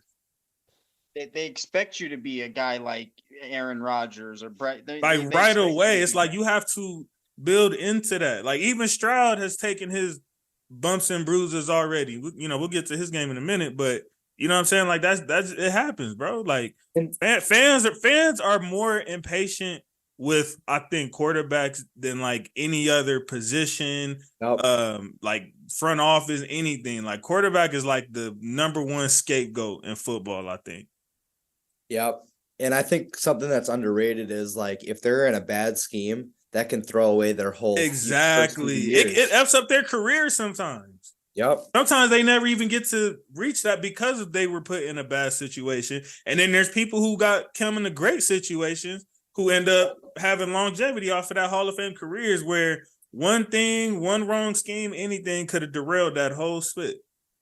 Because if you think about it, if Tom Brady's not in New England, he might have never even touched the field.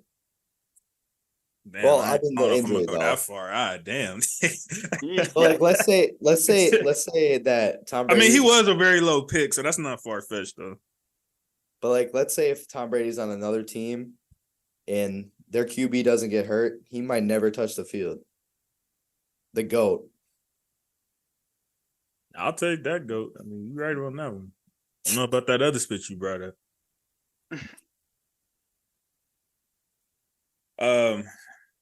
We definitely not gonna spend too much time on this.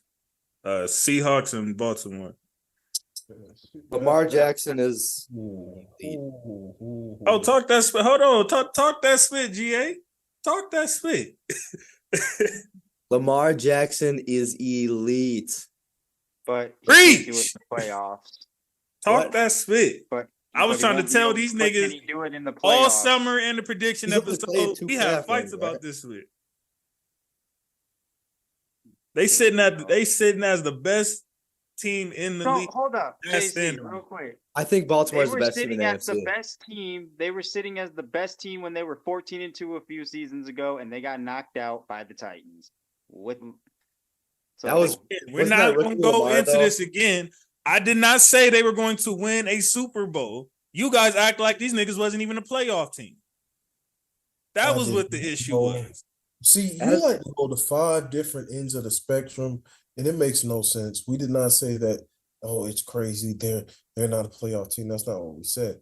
We just That was what y'all said, but go ahead. You just can't do it in the playoffs. Who said that? Show me on the video who said that. Where you said what? Which one of us said they're not a playoff team? When I said they have Super Bowl aspirations, and then you guys were like talking like these niggas shouldn't even make like they might not even make the playoffs type shit. Nobody said that. Nobody said that. Okay. Go back and watch that video. All right, bro. Go back and watch that video, young man. I think Baltimore's the number They're sitting at the best record in the league right now. And y'all niggas was spitting on them like they was just some regular team. They're actually not. I said that they were gonna be better than the Bengals, and y'all niggas was acting like that was just like the super most far-fetched crazy take of all time. The Eagles had the best record in the league. In the AFC. Well, they're tied in the AFC with the Chiefs. They're the best team in the AFC.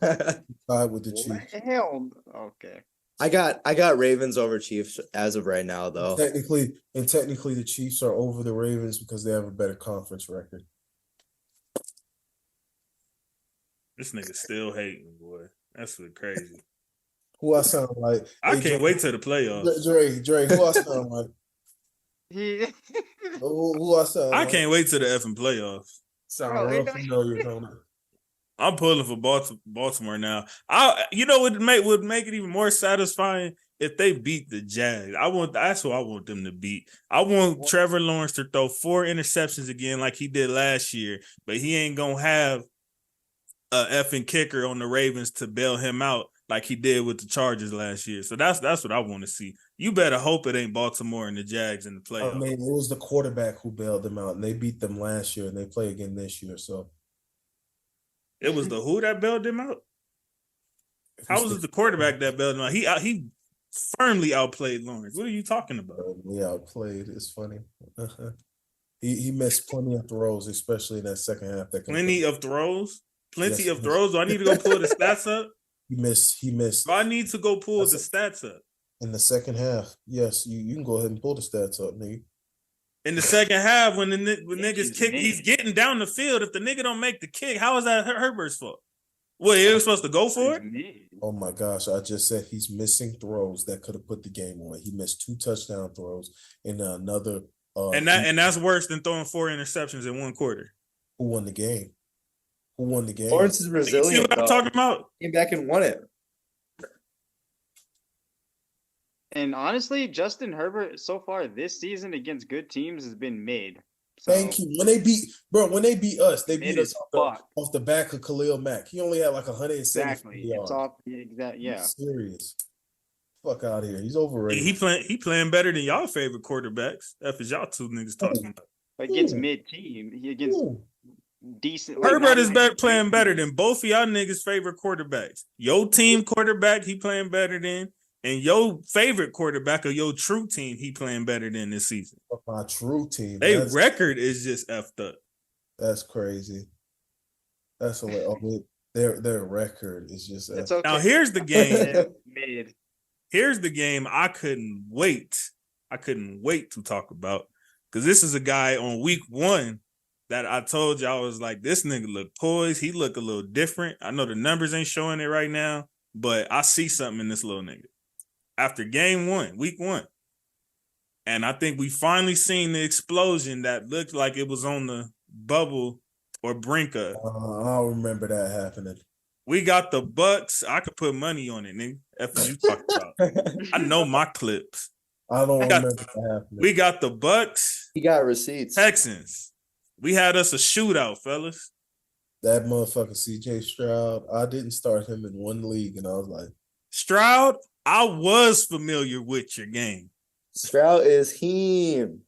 He is. Stroud is him. 470 yards, Rookie 5 record. touchdowns, no interceptions, and a 82-yard game-winning drive. Motherfucker was playing Madden. That game winner was crazy. Yeah, no, To that them. game. I don't remember the last time I've seen somebody put up 470. Trailed on 2 separate As the occasions. rookie, that's a record. I mean, No, it is a record rookie, It but I'm is. saying period. I can't recall the last time I seen somebody do that. I think Burrow had like 4 Burrow, something yeah. last year that I remember It's one of them Baltimore. games, but I haven't seen that in a while. yeah, I mean, it's gonna be a while before we see it again. It's usually when you're, like you said, it's just you're in a shootout usually, and you don't. Yeah, when spit like that happens. Yeah, it's But usually. even then, like usually the running backs get on it. They get some. Like remember, like the Chiefs and Rams game. That's when they scored like That's what I 100 was about to points. say. Like, That's what I was about to say. Like with everybody was getting in on usually- that. usually with NFL shootouts, you're not gonna see 470 because, like you said, usually the run game gets in on it. But the Texans could not get the run game going at all. Damian Pierce was absolutely terrible for my fantasy team. Been terrible all year. He's had a couple games here and there, but like, yeah, you're right. You know what's funny? Stroud is the reason. Isaiah talking that spit. Stroud is the reason he effing beat me. He beat me in fantasy this week because he started Stroud. 41 of them things. And it's crazy in my other league. In my other league, I got Stroud, but I actually benched him for Burrow. But I still ended up winning, so I didn't feel too bad about it. But that would have hurt if I would have lost. CJ, I'm pulling up the Houston January. Holla at your boy. Yeah, but CJ has firmly and officially made the Panthers look like doofuses. And I'm not saying this to down Bryce because I still think he has some of the intangibles. We'll get to him in a minute. But the fact that you skipped over this man to go get Bryce is wild. Like, I mean, you can't say that yet. At the same time, I mean, it's been half a year. Based on what we've seen so far, it looks crazy. Yeah. Like if the Panthers were to redo that, they're 100% taking Stroud right now. Agreed, but hindsight is always 2020. It's kind of like, of course. I'm saying that's easy to do with any draft. I'm not like faulting them for it. I'm just saying like they're looking crazy right now as of right now. Yeah, like the Herbert Tua draft. Like the year after that, Herbert won Offensive Rookie of the Year, and then everyone was saying that he's 1,000 times better than Tua, and then now look at Tua. He's a solid guy. That's fair. That's what I'm saying. So that's why I'd be like, yeah, I'm not denying what you're saying. You're right. Right now, it's like Stroud, Bryce is this hand. So, and I think CJ, that might have been another case of somebody watching the podcast because last week we was talking about how it was crazy how Bryce Young like actually outplayed the nigga for once. Like last week he had outplayed him. And then CJ turn around and say, "Hold up, nigga, F is y'all talking." And CJ, and what's crazy is the Texans, credit to the defense as well late in the game, but they trailed on 2 separate occasions. They were down 17-7 and then 20-10. So they had to fight back too. So that was. And that's another easy way. That's what me and Ragu was talking about last week. Of like sometimes them numbers rack up when a quarterback is coming back all game. But the fact that he had that type of poise and able to do what he did, had like 3 different of his receivers that was over 100 yards, like that was amazing. 1 pick too for the year. Say it again. That's only throwing 1 pick as a rookie too. That's unreal. Yeah, that was always like the thing I was most impressed about was his poise. Like he doesn't turn the ball over really, and I think he has like the highest touchdown interception ratio. Like I think he's like top 3, top 5 all time or something like that. Yeah. And real quick, I just wanted to piggyback earlier off of what. Played 8 games. Damn. That's still impressive though. For you to be the starting quarterback for all of those games and you not turning the ball over. I guess. With a team like the Texans on top of that? What makes it look worse too is Bryce Young threw 3 picks yesterday or 2 nights ago as well. Yeah. That was bad timing for him to do that. Because all Panthers fans was killing, obviously their front office. Like, damn, y'all passed up this guy for this guy?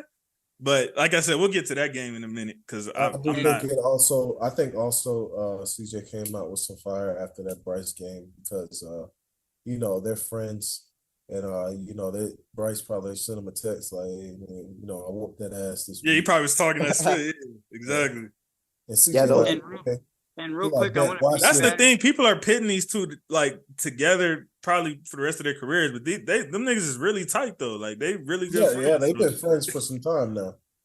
Both Cali breeds, by the way. Again, But what I will say is, same thing with the NFL. It's kind of getting like the NBA. Like these kids all do usually play 7-on-7 for these elite teams like Nike. Yeah, you ran into these guys at some point anyway. I usually run into these guys, and then you're on the college. You're usually touring colleges with these guys, talking with these guys, and you get closer with one another, and you become friends. I mean, you go to do y'all feel like that was a Tank Dell coming out party? He already came out. Yeah. I feel like he already had a couple games where it's just he needs to just put it together. He needs to, put some more muscle on because he's not that big of a guy with that. And isn't it great that him, CJ, Tank, and the offensive coordinator, they're all like growing together. They're all rookies. So yeah. I think there's something to be said about that as well. I just think that like I'm not even talking about a crazy amount of muscle. I'd probably say at most, that's probably a little bit too heavy. It's 10 pounds of muscle. I'd probably say closer to 5 or 6 pounds of muscle for Tank Dell to put on this off season, and he'll be an even more refined route runner and be able to get more separation. And because he's getting separation basically purely off speed. Like that's what most of his separation is coming off of. So once he becomes more physical and is able to break away from other players because he's got that muscle on him, I think he'll take his game to even next level. He'll be like a Brandon Cooks type of player. Constantly 1,000 yards, get you at least 6 touchdowns a year. Yeah, we won't be spending too much time on this. We got the Cardinals and the Browns, one of my AFC squads I've been pulling for. Yeah, that was a quick Deshaun came back today. Or Sunday. Finally. I mean, he did what was supposed to be done. They beat the Cardinals. It was quick. The him and Cooper, continuity that they're showing is I think that there's something to be said about that. They're definitely going to need that going into the off. So I think it's just, the Browns are kind of like in autopilot mode and just kind of like, they got Deshaun. They didn't get Deshaun to put up a bunch of regular season stats. He's done that already. They went to get him because they feel like they want to go win a Super Bowl. So they want him to be ready come January. That's what Cleveland is focused on. I'll definitely say Myles Garrett is another guy who's up in there for that. Myles Garrett should be in the MVP conversation. Defensive Player of the Year. Garrett should be in the MVP conversation for what he's doing this season. Wrecking shit this year. Absolutely. And the way he's getting in the backfield too, it's like he's doing it with ease. He's disrupting like every play. Like even if they do get something off or he doesn't necessarily sack them, like he's disrupting damn near every play out there. Well, yeah, that's what I was gonna say. If he can't if he can't sack you, then he'll do the next best thing, which is getting you to throw it away. Or if you do run it, he has good run stop defense. Mm-hmm. Yeah, there's somebody like that who played for the Raiders too. But Mr. MC Max Crosby. Hey, just a heads up. There's no chance. There's no chance of Chubb being ready by January. Huh? Oh fuck no! You don't know.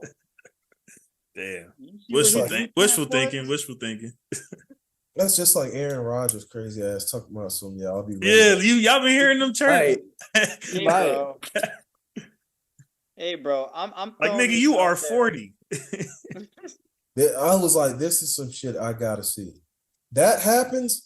I'm at my TV and I gotta see how that's gonna work. Yeah. I gotta get off in 5 minutes just to let y'all know. All right, good, bro.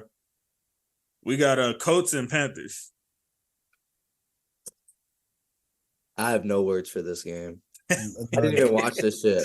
This is the battle of the sorry. One of those. Jay I ain't even gonna lie to you. I didn't even Wells. check. I didn't even check the highlights for this game. Neither did I. I mean, it would have been more like low lights.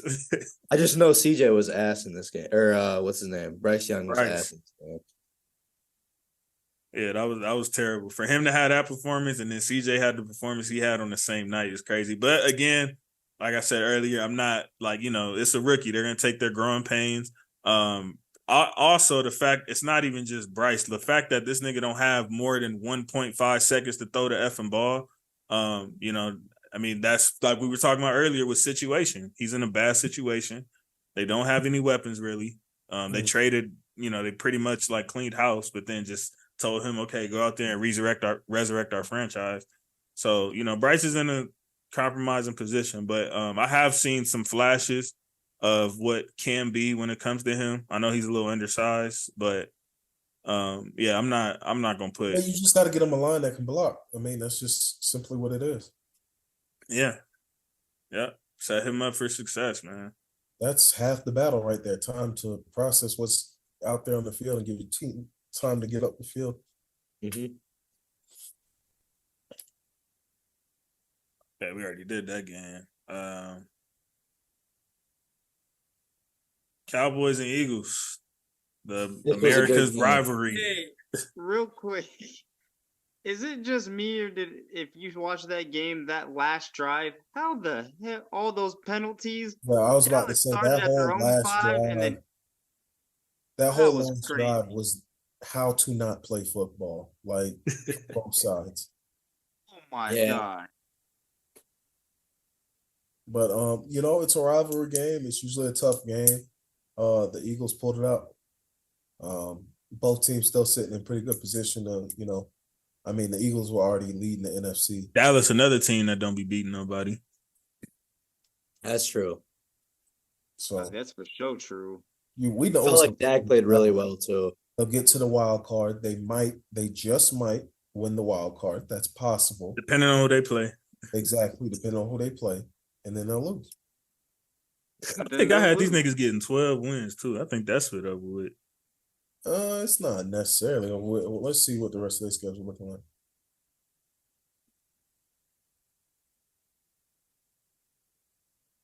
I think their schedule only gets harder. Hold on. They got the Giants, they got the Panthers, they got the Commanders, Seahawks, Eagles again, Bills, Dolphins, Lions, and the Commanders. Damn. So I think they'll take one against the Commanders.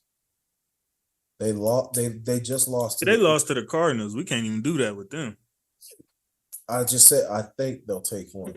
I think they'll beat the Panthers and Giants, and that they'll take either. Oh yeah, they got the Giants this week. That's the team that they went crazy on first game of the season, where they got like 35 fantasy points. Oh yeah, see, okay. And then a Thursday night game is a toss-up with the Seahawks. That can happen. That could be. I think they'll probably get that though. That'll be a good game. They got 2 Thursday night games back to back. Damn. Okay, so they got a soft schedule to finish. They give Dallas the softest schedule though. They be wanting them in the playoffs every so bad. year. I won't say they got a soft schedule to finish because that's soft. Hold on. That bit is soft. They play like 5 straight teams over 500. That's what I'm saying. You can't. Man, y'all in that 500 split. Just because you 500 or over does not mean you like that. So JC, so Giants is bullshit. Panthers is bullshit. Washington is bullshit. Seahawks is winnable. Eagles is a division game. Then you got the Bills, Dolphins, Lions. Those are good games. And then you got the Washington. They got more games that are very effing winnable than they do of actual teams. What are we talking about? You were just saying that Washington is still in playoff contention. Were you not? Yes or no? Yes or no? Yes or no? Yes or no? Yes or no? Yes or no? Why is he over there looking all gloomy and shit? Can the nigga answer? Washington is a division game, so okay, whatever. I'll give y'all that.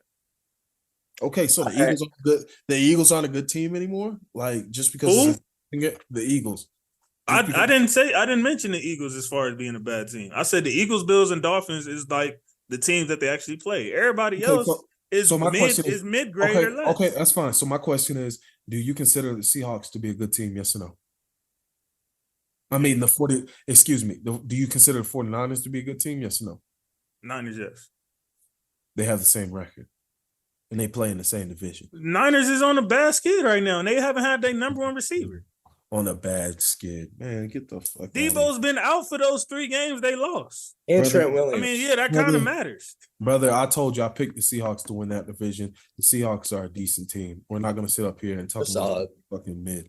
That's what I'm saying. I'm not saying they're a great team or they even have more talent than the 49ers. That's not even what I'm saying. But you're not finna act like they ain't a solid team and that the Cowboys. I said it's a winnable game. That's what I'm saying. I'm not saying it's not a winnable game. I never said it wasn't a winnable game. All right, I gotta go. The game against the. All right, for sure. Man, take it easy. Appreciate you pulling up, man. Have a good night. Appreciate you coming through, bro. I'm just saying, like, the Bills is a winnable game. The Dolphins is a winnable game. But the Seahawks aren't garbage. I'm sorry, that I didn't say garbage. That 5-game stretch with Seahawks, Eagles, Bills, Dolphins, and Lions that's not a Bush League stretch. I'm sorry, you wilding. You wilding on that one, big dog. I said they have more mid-grade or less games than they do of like actual like contending teams, which they're supposed to be. Who do you consider contending? Miami, Philly, Detroit, and the Bills. If Detroit is contending, how the fuck is Seahawks not contending? And they're in the same. They in the. Because I don't know. I'm just going. Stop. Hold on. Because we just agreed that the NFC is weak, right? They got the same record as the 49ers. So right now they're a top 3 team in the division. Context matters. Context. I'm giving you context right now. No, you're not giving context. You're saying they have the same record. The circumstances has been different. Purdy was playing terrible, and they didn't have their number 1 receiver. That's like if CeeDee Lamb get hurt right now for the Cowboys. That's the equivalent of Debo getting hurt. They've won some good games. So you consider the Lions a contending team. They beat the Lions. I'm not talking about who they played already. I was talking about the rest of their schedule. They have more. Let me go back, bro, because I was off there. Let me go back to their schedule. You said teams that are not Giants trash, Panthers trash, Washington. I don't disagree with that. We're not talking about those teams. We're talking about the 5-game stretch where they play starting with the Seahawks and it ends with, I believe, the Dolphins or somebody like that. I said the Eagles, Bills, and Dolphins. Those is like the games where it's like, okay, like that can, those are teams that are all in that playoff aspiration Super Bowl type mix that people are talking about. You just said playoff aspiration. So the Seahawks aren't in playoff aspiration and they're sitting at the 5 seed right now. Okay, maybe not. Let me not say playoff aspiration. Super Bowl aspiration. So the Lions don't have Super Bowl aspirations sitting there 6. Yeah, I said that. I said Lions is contending. What I'm saying is that's 4 games. That nigga. So you got 5 games with mid-grade or less, and then you got 4 games where it's like, damn, like that could fit right there. 5 games with mid-grade or less, and they're fucking 5-3 sitting with a tiebreaker. That's deciding their division. That's the only reason they're number 2 in their division for the Seahawks. They're not a mid-grade team. They're a solid, good team. Stop playing. The Lions. Seahawks is all right. Stop playing. They all right. Yeah, all right. You just mad because what happened when they made the playoffs last year? Okay. They got in there and they was just happy to be there. Okay. Well, they might. I don't look at them like that. I don't look at the Seahawks contending for nothing this year. Oh my gosh. Let's wrap this up, man. I ain't finna sit up here and argue with your ass all night. Bills and Bengals. That was a great game. Oh, that was beautiful. That was poetry. Mr. Joe. So we missed out on last year. Yeah. Fucking sorry ass Josh Allen. Told you he's mid-grade. How was he mid-grade? Did you watch the game? Yeah, I did.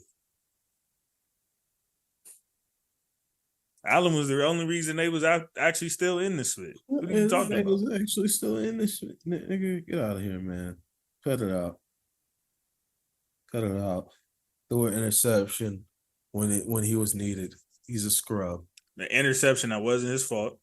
That wasn't his fault. Okay. He was throwing the fucking football, wasn't he? Tips or picks, right? He was throwing the the football. same? He was throwing the football, wasn't he? Are we doing that? We doing that? Yeah, we doing that. Right, Since you want to do Trevor that way, talking about some last year when the ball got tipped at the line and he threw 4 interceptions in a quarter. That is 100%. It was in a half. Firstly, it wasn't even in a quarter. See, now you see how he be trying to add on the shit. He go from a half to a quarter to try to make it look even. That wasn't all in one quarter. It was in one half, nigga. Yes, it was in one half. Well, damn near, nigga. You threw 1 quarter, 1 half, whatever, nigga. You threw 4 picks. You keep might have been 3. Like, you say that like that's bringing that shit up. You keep bringing that shit up. And what happened? What was the end result of that motherfucker? What that nigga went and did? Threw 4 motherfuckers. Talking about the Bills and the Bengals. Hey, but low key, the scrub. We had two Super Bowl contenders on Sunday Night Football, and they put on a show. The Bills are not Super Bowl contenders. Please stop playing with me, bro. Wow. Please stop playing with me, bro. But the Jags are, huh? The Jags on a 5-game winning streak, and they just whooped the Bills' ass. What are we talking about? What are we talking about? That's effing crazy. You love to have the Jags in your mouth. Jags ain't been there before. Let the Andre, tell me if I'm lying. Let the Bills, the Chargers, or the motherfucking Rams have been on a 5-game winning streak. How you think JC will come in here acting? Oh, bro, he be coming in blazes and glory. Thank you. And the Jaguars have won their last 5 games on an average of 11 points. Thank you. Which means they're winning convincingly. Not just by some. No, they're winning convincingly, my boy. And they beat. We gonna see when they get back off this bye week what they talking about. Yeah, they gotta play 49ers. They gotta play a tough game. So if they come out and lay a dud, then you can start questioning. Okay, are y'all really like that? But if they win or they lose by like a field goal, then okay. Yeah, and that's what's crazy. But honestly, for the Bengals moving forward for the rest of the season, I mean, this is somewhat a win-win as of right now, where they have to win almost every game because between them, Pittsburgh, and Cleveland all having a 5-3 record, I feel like at the end of the year the Bengals will be up there. But man, they are in a dogfight. You're right. Bengals will not be up there at the end of the season. Okay, you say that every year. And then what happens? Yeah, Lamar. If Lamar gets hurt, then yeah, they got action. That's the only way they catch. Even if Lamar is healthy. When Lamar gets hurt. Okay. Even if Lamar don't get hurt, he's gonna be perfectly fine sitting where he at.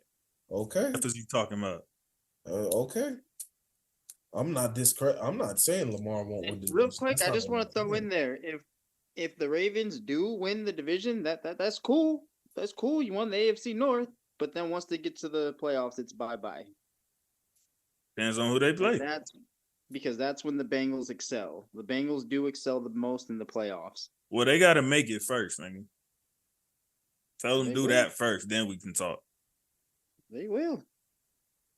Nobody tell them to start trash every year and then try to go on an effing 10-game winning streak to finish the season. I said that's on them. But you heard me say at the prediction episode. You said they can't keep doing that shit. You did. They gotta stop doing that shit. I've been said that. Shout out to the Higgins fantasy owners. I know they was happy to finally see him get going. Yeah, he finally got going. $10? But yeah, I told you about that boy Joe Shiesty. But once Burrow got himself going and came back to life, it was gonna automatically open up to guys like Higgins who, So is this because I think they've won what 4 games now? The Bengals? Because hold on. Yeah, they won 4 in a row, which is the same as Baltimore currently. So my question is, can we firmly kind of say we think it was that Joe Burrow calf injury that was kind of holding them back? No, because he do this every year. I'm talking about just pertaining to this year. His play, maybe. I mean, that's what I'm talking about. Because last year he started off bad. I don't know what it is. It seems like it's always something though. Really quick, Last can year I was just just I they think was that just bye week. I do think that bye week did wonders for him. But because even when he was playing bad, they were still winning some of those games. So no, but you can see like with this year progressively week to week. I think his calf did start feeling better. well, when she asked him the other night, what's the difference now than the start of the season? Like, what does he feel differently now than before? He said, "It's simple. I can run now." Yeah, that's what I'm saying. Now he's able to scramble and move around and maneuver. He was like, he wasn't able to do that before. And so if you can't run, I know it's hard putting pressure on it, trying to drop back and throw it deep. You know what I'm saying? So real quick too, the slander that DeMar Hamlin is getting for just slander taking a second after the game. Yeah, it popped up on my Instagram and the comments were pretty much like slander for what? because he's favored to win comeback player of the year. I think he's only played in one game this year. It's not just that though. It's also this morning. Clearly that's something that they're looking at as bigger than football. Like, you know what I mean? Yeah, but also the one that I got on that I saw on Instagram this morning, it was the comments were wild. But all he was doing was kneeling from where he had the cardiac arrest. He did it when everyone was out the arena. Mm-hmm. And someone caught him just sitting where he wore the cardiac arrest, and he was just taking a second. And he got slandered for that? Yeah, the comments were wild. They're like, "Bro, go home," or they're saying stuff like that. You see how nasty people are, though. Everybody was all praying and all of that, or if he would have died, everybody would have had him as the profile picture and all that shit. But he makes it through, and like this is how they treat him. Wow, I've seen little comments here and there of like, and some of it was warranted. Some comments of like them reporting, but this is on the reporters though. They're reporting like, "Oh, DeMar Hamlin is inactive again today," or DeMar Hamlin got a pick 6 in practice. It's like, that's the reporters, bro. That has nothing to do with him. People don't realize the only reason DeMar Hamlin was even playing was because one of their 2 all-pro safeties were out at the time. They had both of them out at one point last year, but that was the only reason why he wasn't their starter. You know what I'm saying? Yeah, so it's like, it makes sense that he's not in the mix right now, but it doesn't take away from the severity of what happened. And as far as like the comeback player of the year spit, I mean, like I said, some things is like bigger than football. The fact that he was able to step on the field again, that is some comeback player of the year type spit. Like, I know it's a different sport, but I seen that nigga Yao Ming going to the effing Hall of Fame over just the fact that he brought a certain market to the NBA. It wasn't because of nothing he did. So if we can do spit like that, nigga, you can give a nigga an award just for getting back on the field after a nigga died on the field. Like, what is we talking about? I don't disagree. I was just saying I didn't know about the comments that Dre had seen with people making statements like that. That's pretty wild. But no, it was just the internet. He was literally just taking a second to kind of like take everything in and be like, damn, like, and just the comments. It's like F football, F all that spit, bro. Like, I've been in a position where my body shut down and I pretty much died and then came back and got revived, bro. That's like, that in itself is a traumatic experience. It's a very humbling experience, and it does have you have random moments where you just take time to reflect. Like, you know what I'm saying? Like, me personally, I wouldn't want to be in the area I was in when the situation happened to me. But, I've had like little trigger points and stuff like that within that time. And that situation happened with me 2 years ago. So I've been in DeMar Hamlin's shoes, so I can understand the emotional toll of something like that, of like just taking a second to reflect on that. Like, there's nothing wrong with that. No, I didn't see what was wrong either. But, again, we're talking about the internet. Like, we ain't new to this. People always gonna have something to say, man. Especially from the comfort of behind their computer screen. I think it wasn't Mike Tyson who said social media has allowed people to be able to say whatever they want and talk as recklessly as they want without getting punched in the mouth for it. Yeah. Yeah, he's couldn't have said it any better. I mean, he's absolutely right. I ain't gonna lie, you say some shit like that to somebody face in the 80s, you might get shanked, man. Man, for real. And for the last game that we're not gonna spend too much time on, you have the Chargers and the Jets.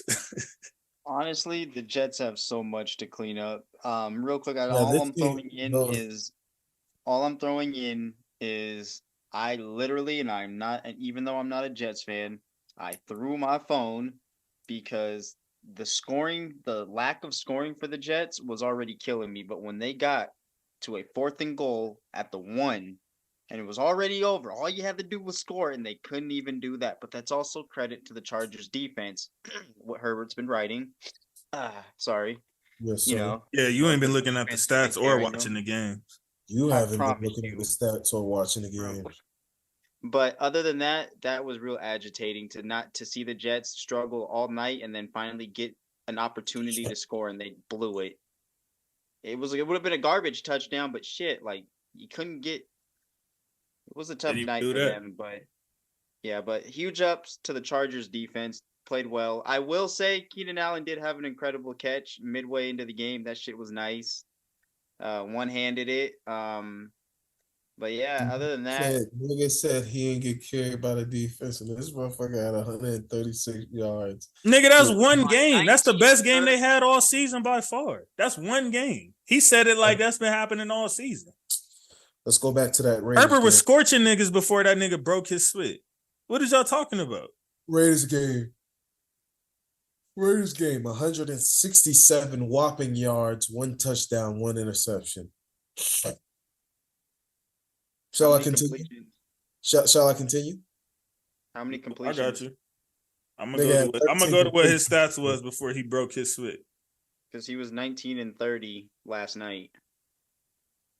It was 16 to 30 last night.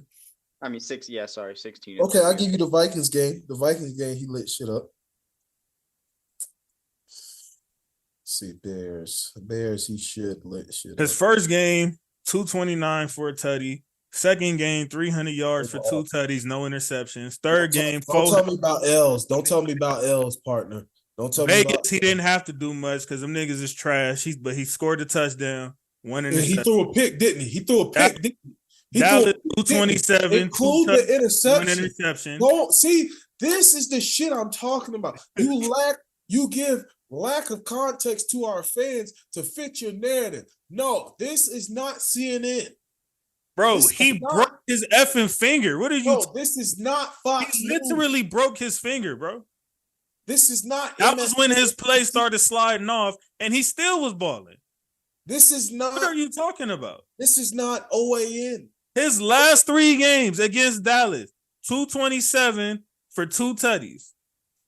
His game against the Chiefs, 259, 1 touchdown, 2 interceptions. He didn't play that good that game. And then the Chicago game, I ain't gonna mention that because it's Chicago. But he did what he was supposed to do. So what are y'all talking about carried by the defense? I gave you Chicago. But what are y'all referring to? The Raiders in this past game. The fuck So are you 2 talking games? 2 games about? out of 9? He's only won 4 games. Oh my gosh. And that's his fault. Hey. That's where was that defense that y'all talking about from last night? Where was they at? What you talking about? Where was they at for them games that y'all talking about? You said he's won 4 games. So where was the defense at for the ones he lost? So Defense giving up is 20 there. points is too much. The defense has been there. The first few weeks, I'll give you. Against the Dolphins, wasn't there. Against the Titans, wasn't there. Against the Vikings, wasn't there. But since they played us, besides the Chiefs game, they've been there.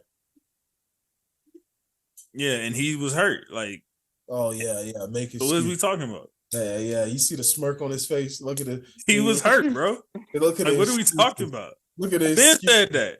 Look at the excuses. I been said that. So many excuses. He's sitting at 4-4, got carried to 2 wins by his defense. Bro, he don't need, first of all, nobody needs to get carried. It's the Raiders, bro. Like, what he need to wake up for that one for? I bet you he gonna beat the spit out of y'all when y'all play him in a few weeks. I bet you that. I mean, I bet y'all niggas won't be lighting no cigars and champagne bottles in. Won't be giving out no game bottles then, nigga. F is you talking about? Okay. Like I told you, you hear all this? He talking about a Chargers fan. I tell y'all every time. I'm talking about Herbert. I'm talking about Herbert. No, this I'm talking about Herbert, though. that he is a closet Chargers No, fan. I've said this since the day this podcast began. Justin Herbert is my favorite quarterback in the league. I've said it's okay. He also plays for your other favorite team in the NFL. No, he does not. He also happens to if I make a top 5, hold on. If I had to make a top 5 of teams I'm rocking with this season to do something, they probably wouldn't even be in that top 5. I want Herbert to succeed, obviously. I can give you another example. Like CJ Stroud. I'm rooting for CJ Stroud. I hate that nigga's organization, and I still rooting for him. And I just, he has to get wins because he's on Houston. But I just there's no organization I probably hate more than them niggas right now for the bullshit they pull. If you say so, nigga, it sounds like a whole lot of cape wearing. I got Cleveland. I picked, look, Dre, in both prediction episodes for NBA and NFL, I picked Cleveland to go to the Eastern Conference Championship, and I picked Cleveland to go to the AFC Championship game. Why he don't ever call me a closet Cleveland fan? I ain't never put no. You ain't heard me say that about the Chargers. Yeah, exactly, nigga. What I was talking. Sorry, guys. I know there's a whole bunch of bullshit that you probably just said, but yeah, you wearing the cape. No, I said facts, nigga. I said facts. I'll watch it later. And then come back again and tell you it was some bullshit. I picked Cleveland in both sports, but they don't ever call me a Cleveland fan, but they call me a Chargers fan. I ain't said the Chargers is going to win no Super Bowl. They ain't heard me say that not one time. We've done 2 different prediction episodes. You never heard me pick the Chargers to win the Super Bowl. Think what it is, parade if they win the Super Bowl. Oh, yeah, it helps my narrative with Herbert. Absolutely. He better not. He better not. You better hope he don't. You better hope that if he don't. I think what it is. I think JC I think he's just more so of a fan of Herbert, not so much the team. Because I know when Tom Brady jumped ships. Thank you. I was rooting for Tom Brady, not Tampa Bay. Fuck Tampa Bay. But I don't give a F about the Chargers, bro. If you rooting for Herbert, you rooting for the Chargers, nigga. If you give a fuck about Herbert, you give a fuck about the Chargers. No, the F I don't. And that's I'm saying it 10 toes down. I want the nigga to leave. I'm saying it 10 toes down on that. That's my mama, nigga. Fuck you mean. You actually got childhood ties with the Jags. It sounds like you rolling with them. You got childhood ties with the Jags, nigga. 2017, you was probably front and center, nigga. It sound like you rolling championship game. It sound like you rolling with them niggas. I'm rolling with Herbert, nigga. That's what I'm rolling with. So let me ask you this: since you from LA, nigga. Mm-hmm.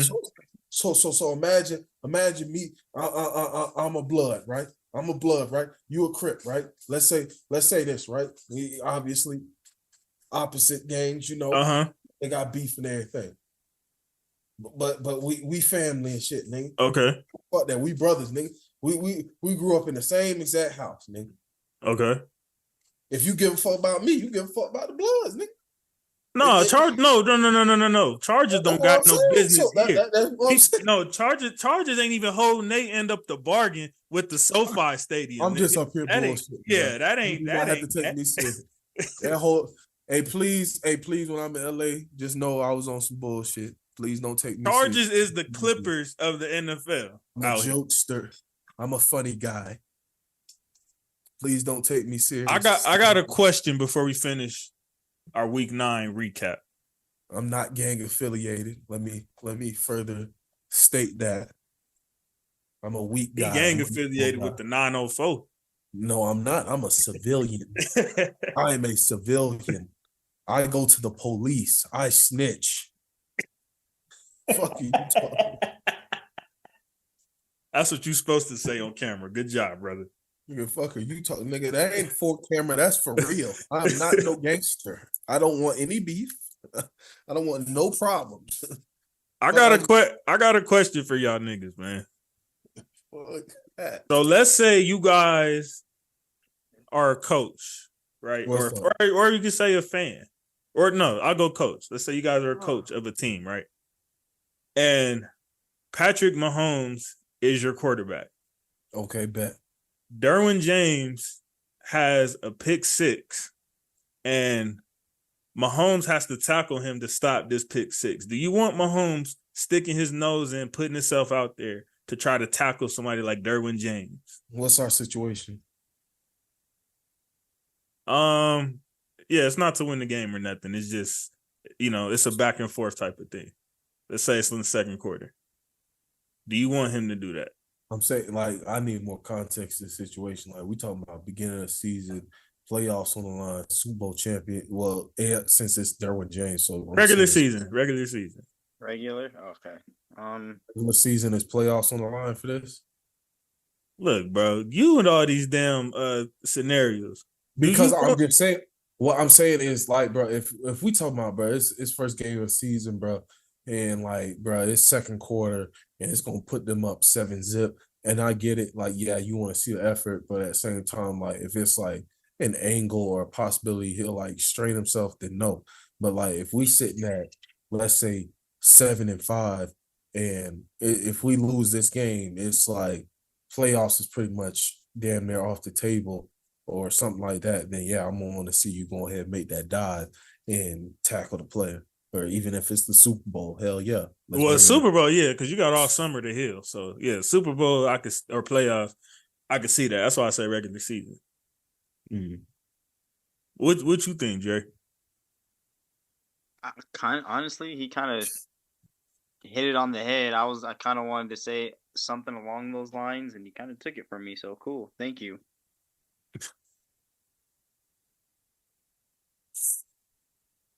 Yeah, I mean, I wouldn't know which way to really go with that, but that's kind of a conversation I've seen of like, is it smart? Is it wise for your franchise QB to just get out the way when it comes to stuff like that?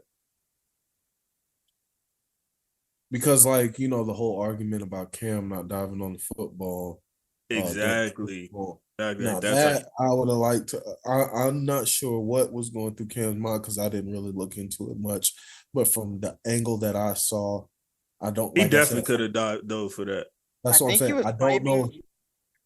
Like I think he was claiming he didn't want to get hurt. Oh yeah, see, no. You shouldn't be worried about that in no Super Bowl, bro. You got all summer to heal. I get it, cause like it's like if I get injured right here, and then it's like, nigga, as much as you was running the ball at that time, like, yeah, trucking niggas, like that's what you worried about for a dive. You took worse than that from his. They was effing Cam up and not calling it on niggas when they used to hit him. Cam was the first quarterback that I saw, like, they was legit letting quarterback roughness go. Like, passer. Yeah. The stuff he was getting hit with, like, you would go to jail for now if you did it to a quarterback, like to a Burrow or to a to Lawrence or Mahomes. But it's just so funny because Allen is like damn near the same size as him. See, the thing with Allen, though, I think the reason why with him it's a little different. He really be out there trying to stiff arm niggas, literally lowering his shoulder into niggas. So it's like with him, it's like you have to try to lay hat on that nigga because he'll F around and F you up. No, but what I'm saying is running like a running back. What I'm saying is he'll still get roughing the passer. He'll get the call, yeah, for sure. That's what I'm talking about. Bro, they used to be like pause. I'm gonna say pause before and after. Fully unloading, pause on Cam. Like when they used to be hitting that boy, pause. Because that felt like a crazy statement to say all together. Our last thoughts on week 9. Week 9. Our last thoughts on week 9. Hey, Dak Prescott, if you're watching, don't run the football because you almost died. So don't do that. Woo! Yeah, I see that. That man got high load. The Eagles, literally, their defense said he must have thought, "Oh, they'll let me go when I dive." That defense said. I wonder if HaHa Davis did a segment on that. I need to go check his page. I didn't even see that, so I'm gonna need to go check. He got high load and landed on the top Chris Brown dance move, landed on his head. Oh wow, bro! And he didn't even that move man an up. inch. He didn't move a millimeter. I'm surprised he popped up as quick as he did. Yeah, he went up and straight back down. So yeah, don't put your team at a disadvantage like that again. And if he does, Mike McCarthy, you better bench him for that. Because he could have put your whole team at risk. Hey man, I respect the heart though. I can't cap. I do too, but damn. Week 9. That's how bad he wanted. Especially like y'all niggas talk about how trash he is and get him out of here and having his job security on the line. He trying to win at all means necessary. Yeah, because Says they that means definitely breaking can't my depend on back. Trey I'll Lance. do it. Yeah, Trey Lance is itching to get his chance. That's Isaiah's favorite player. He's your next GOAT, isn't he? How Dre feel about Marcus Peters, that's how I feel about Trey Lance. Man. Sorry ass Nick, man. Get out of here, man. Yeah, at least Dre has evidence to go off of. You ain't even seen Sweat. I got evidence. And you know what? I almost said something foolish, boy. But I hope he gets that chance so he can show y'all that he's not that guy yet again. And yeah, and if he does, then I'll be like, okay, cool. Now at least I've seen it. I want you to come right here and say, you know what? I would say, well, damn, like you saw something I didn't, I guess. Yeah, exactly. It's all right. It's writing on the wall. But the end of week 9, Mark Davis, I just want to say thank you for finally making my wish come true. Josh McDaniels, you are a thief of the worst kind. You legally. Will McDaniels ever, not just a head coaching job, will McDaniels ever be on a staff ever again? He might get an OC job. Yeah, he might get an OC job. He can take his ass back to New England, but he ain't getting a head coach job. Head coaching is no chance, zero chance. He should not be a head coach like ever again. I don't know. Real quick, I don't know if you made note of it, Isaiah, but if you did, correct me. He's now been fired not only in Denver but now in the Raiders in the same exact fashion. He didn't even finish the season. Middle of the season, both times. That just goes to show, like, Dre, how you feel about the story going around that he got offended at somebody talking about the Patriots while he's a head coach of the Raiders of another team? Oh, that's nasty work, huh? that's that, bro. Everyone's gonna talk and say stuff. It's up. He needs to be the bigger man and be like, yeah, okay, whatever. But do you feel like it shows like his lack of commitment to where it was? You're if that really offends you and gets you, like, I get it. Like, you were able to get some rings and do all that goodness, but you're playing for. Yeah, he like, if it wasn't for that nigga, I wouldn't even be standing here before you right now. To be honest, if it wasn't for Bill Belichick giving you a chance, and if it wasn't for Tom Brady carrying you, you wouldn't even be here. And the only reason I said, I know Bill Belichick's not having the best of years these last couple of years, but he was the one that brought him in, him and Kraft. So he brought him in, but obviously Brady carried him. My thing is, the whole conversation was all Antonio Pierce said was, when I played for the Giants, nobody believed in us when we went up against the Patriots. And we ended up coming out the other side as the champions. And you come pull him aside and say, don't disrespect the Patriots. He didn't say anything about the Patriots. All he said was it was like a David. Yeah, so it shows like, where's your focus at right now? Like, really, like, bro, this locker room is supposed to be what you. Bro, that game was almost 20 years ago now. It was 16 years ago. Yeah. Like going on 17. And you worried about that? I don't even think McDaniels was a part of that. He was a part of it. It's just like, what are you like you said, where's your focus at? Like right now, like legit, where's your focus? Like, why does it matter to you? Isaiah, if you would have heard that story, but he was still your coach right now, how like infuriated or how much more infuriated do you think you would be? Oh, 10 more times more infuriated, because it's just like, what? At that point, there's no way he can still have the locker room. Honestly, that wasn't even that offensive. I think that's just, excuse my language, but I think that's just him being a bitch. That's funny. That's what Ragu said in the group chat earlier. Literally, he was calling him that what you just called him. Exactly. Well, that's what he is. As a coach. And I ain't gonna lie, I've never heard Ragu speak about anybody like that. So that says a lot, McDaniels. Yeah, like, honestly, hey, if you are watching this, don't come back to New England. That's another reason why I just know he's not a leader, because like Why do you have the linebackers coach come in to speak before the team on your behalf?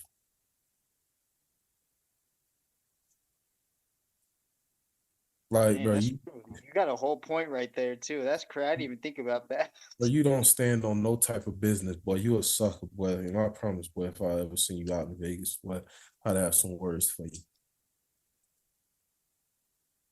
You know what's crazy? He's still gonna get paid for it to do nothing. That's what I said. Like people talking about, so well, that's a man's job. That he's gonna be fully paid for. Me, you, or somebody else, we get fired. They don't give us no severance pay. They don't say, oh, well, we had you signed up. We thought we were gonna keep you for 5 more years. So here's 5 more years pay. They don't tell us that. Well, and their dad gonna show, even if they did, they don't tell us, oh, well, here's $45 million. Man, get the what, $45 million? What? Even before taxes? Are we serious in Nevada? Be serious. And I think JC, you've given your take already on McDaniels and all that stuff, huh? Yeah, pretty much. Really like I mean, the change was definitely it was long overdue, to say the least.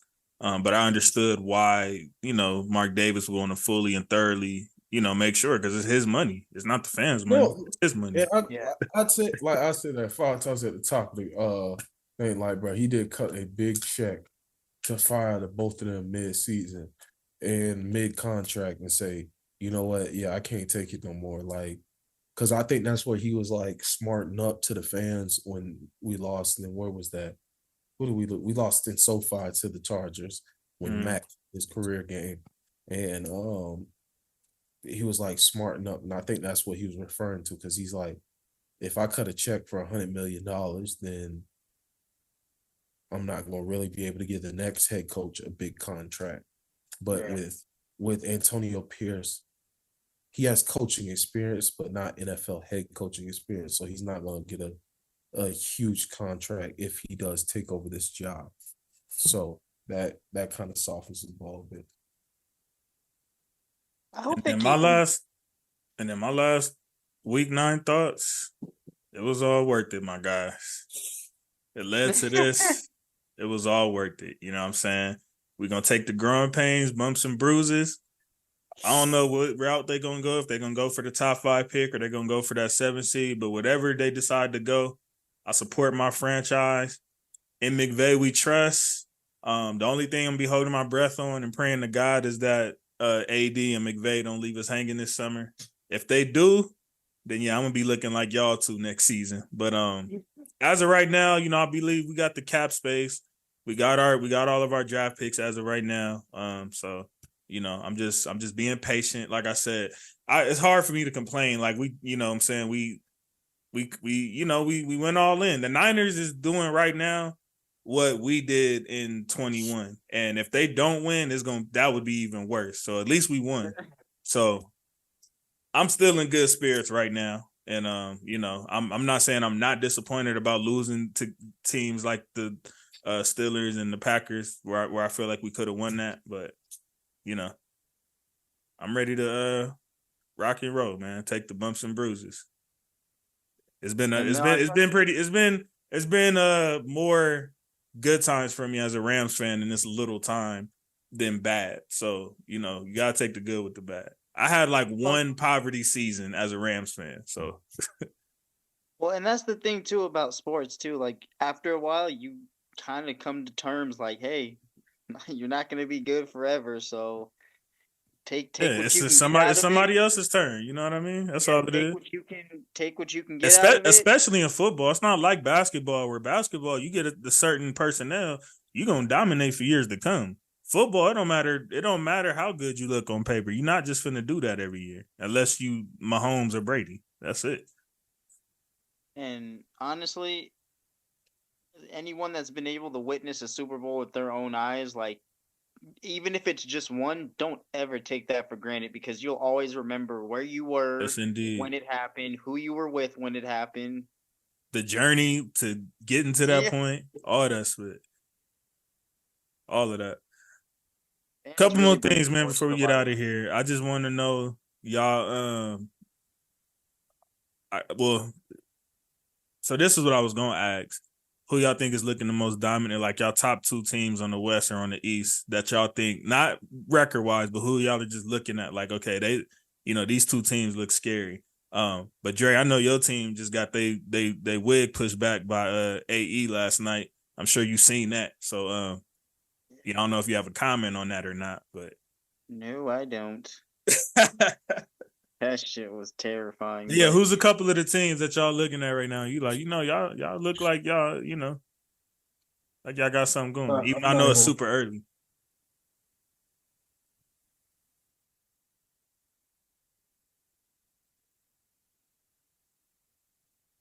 You good, My brother? bad. We waiting on you. Yeah, my bad. I was sneezing. I'm not gonna hold you. I have not been watching much of any basketball. I've been doing homework, so I'll let you and Dre take that over. Honestly, I think personally for me, who I consider, I'm looking at Milwaukee, of course. I feel like I definitely feel like Milwaukee can be up there.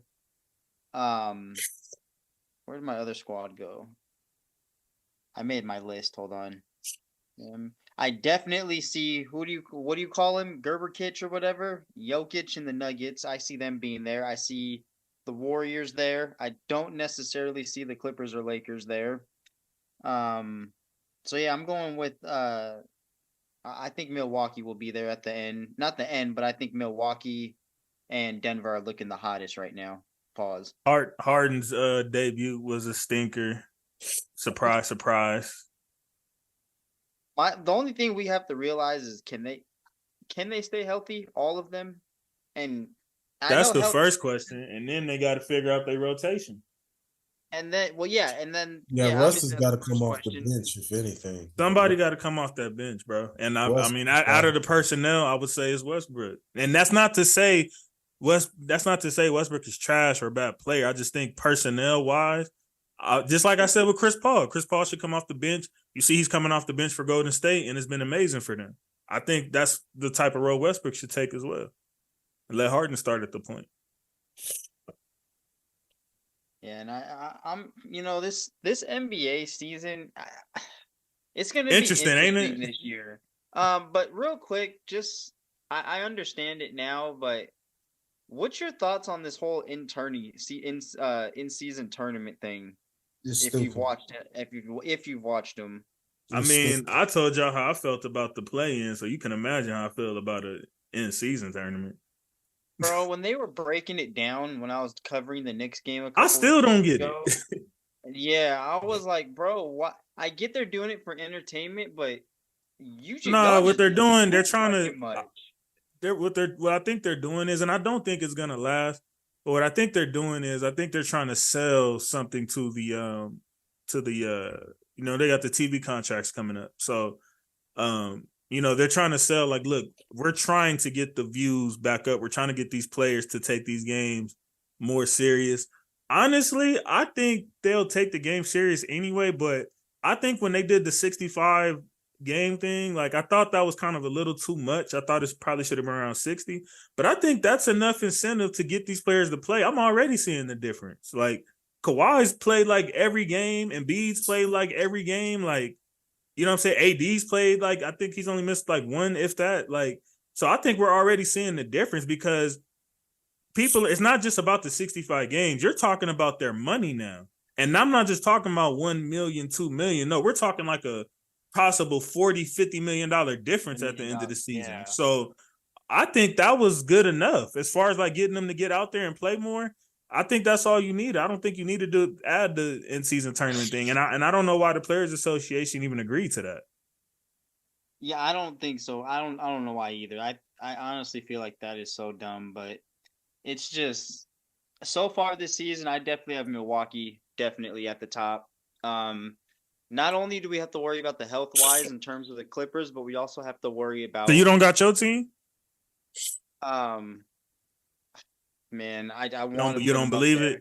Look, I'm a fan, but I also have to be a sports analytical. I have to be fair as well to everything and everyone. I think it's a thing of like you being your own worst critic, I think that's what it is. It's like, your team. It's like no matter how good they look to everybody else, you gonna look at them differently, and you're gonna be harder on them than the rest of the world.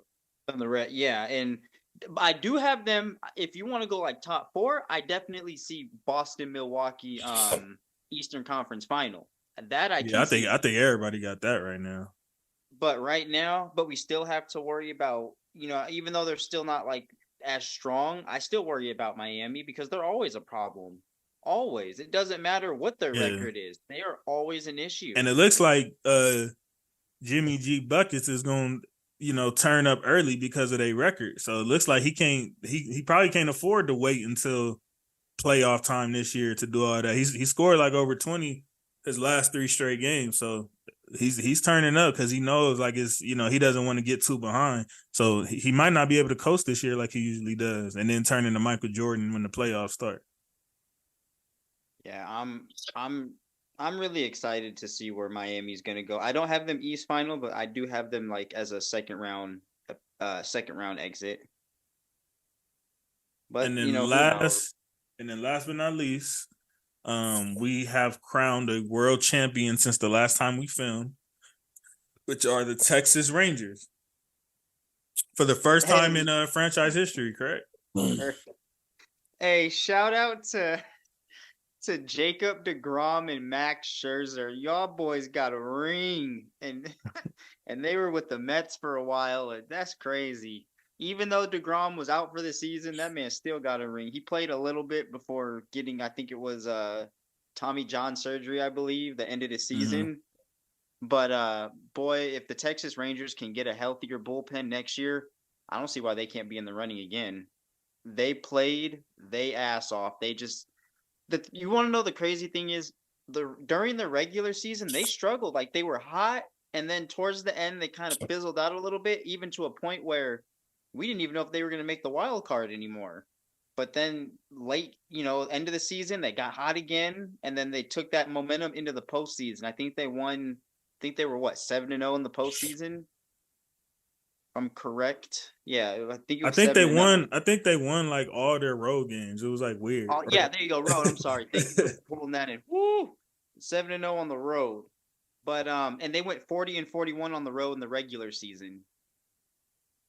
So for them to turn it up when it matters, that's what impressed me the most.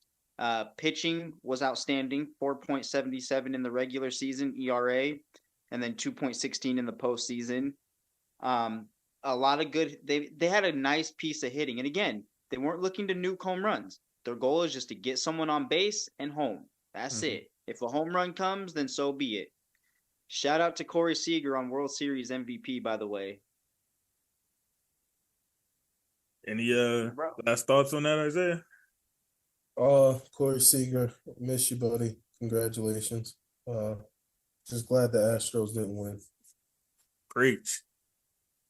A loss for the Astros is a win for the rest of the world. Exactly. Well, it's a win for y'all and the rest of the world. Leave me out of that one. It's a loss for me. That's not even my team. Yeah, because you're a cheater too. He can relate.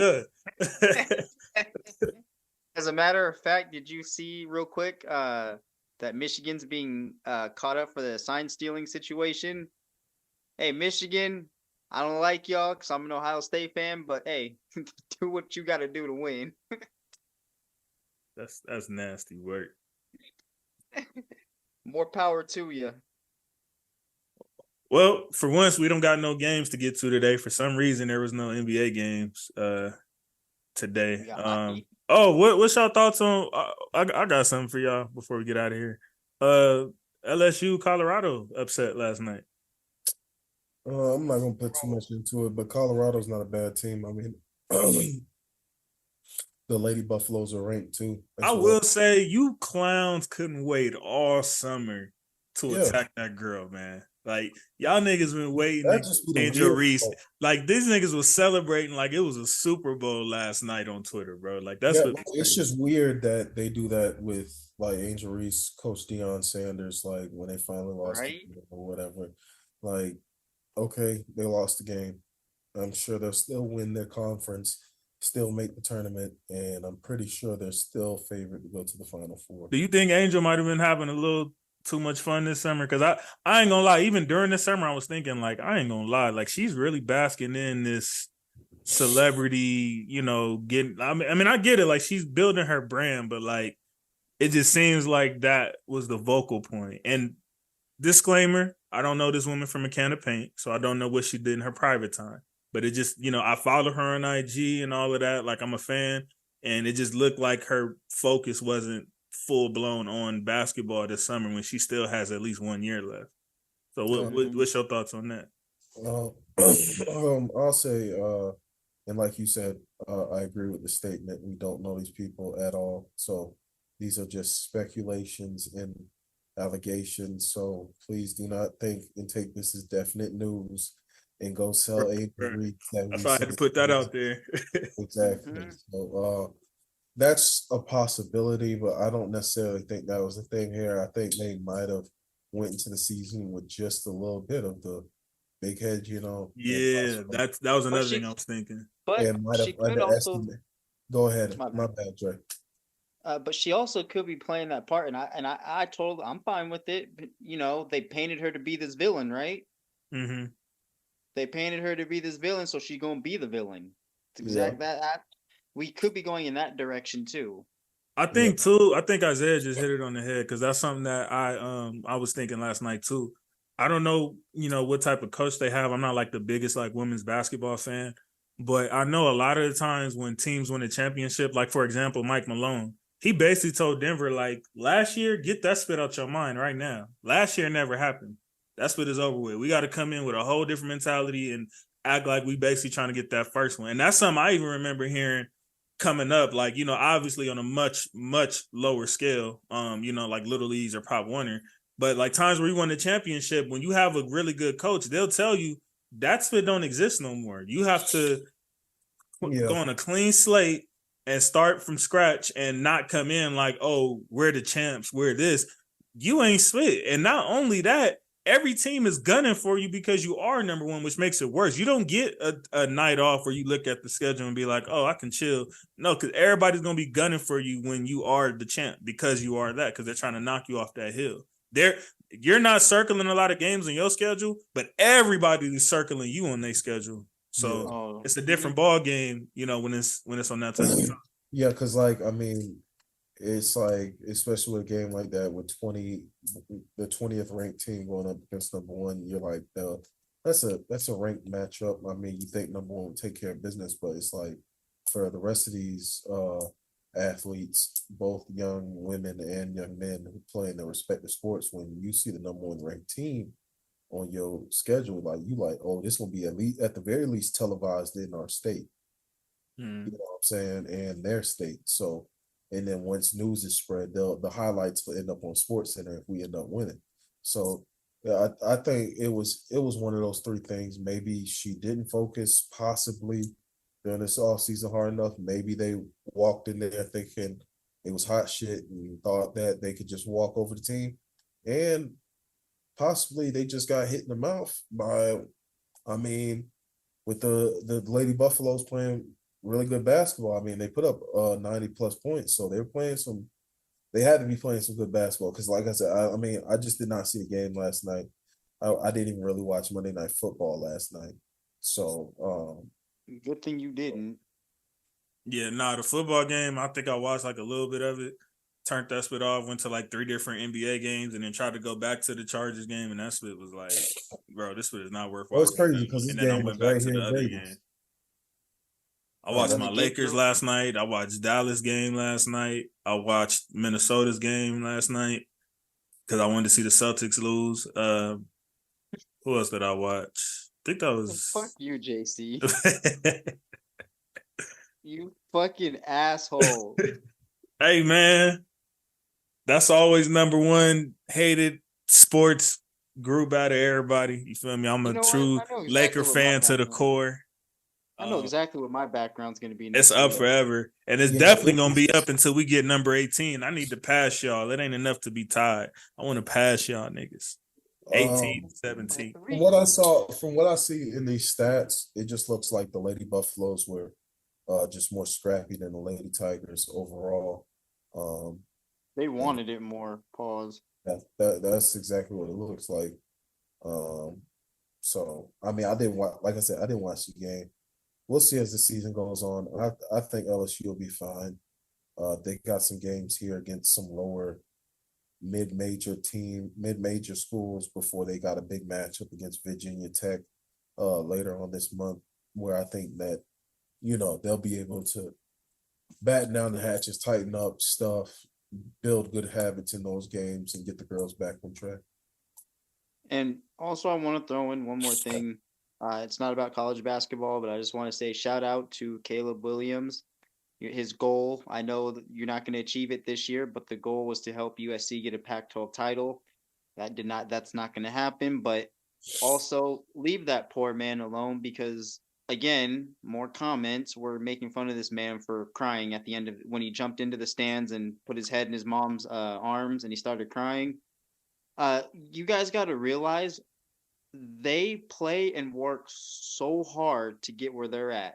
And these are kids. That's another thing people forget. Exactly. But these kids are treating that national championship and playoff spot like it's their life, because it is almost. Some of these kids aren't going to the pros after this. Yeah. This is a lot of them are. Ain't no some. A lot of them are. Most of them aren't really. This right here, the shit that you see, this is it. So when you see them pour out emotion and heartbreak, now we all know Williams is going to get drafted, but there's other guys that have played just as hard as him and have come up short and know, like, this is it. This is like, as good as it's going to get. Yeah. Football after this. So leave him alone for letting his emotions out. The game was over. Everyone was like, oh, he should have waited till he got in the locker room. Or no, that they work so hard to be where they're at. So when they lose, it's emotional. Isaiah, you going to I know you leaving soon. You gonna go to a Jazz game this winter? It depends if my homies. Yep, in a Patriots uniform. No, definitely, definitely not. If my homies invite me out to a Jazz game, you know, I'll slide. But I mean, I'm not gonna say necessarily. I definitely plan on watching some, because usually when I'm out there, I'll go over somebody's house when they have an away game. But going out there, maybe not. We'll see. Man, you forgot I got to root against the Jags too, man, because I gotta, I'm gonna have to come with that jersey if they make that title game. So I gotta, you know what I'm saying? I gotta be 10 toes until then. It's coming, my boy. Pause. I keep telling you that, yeah, bro, they going to that title game, my boy.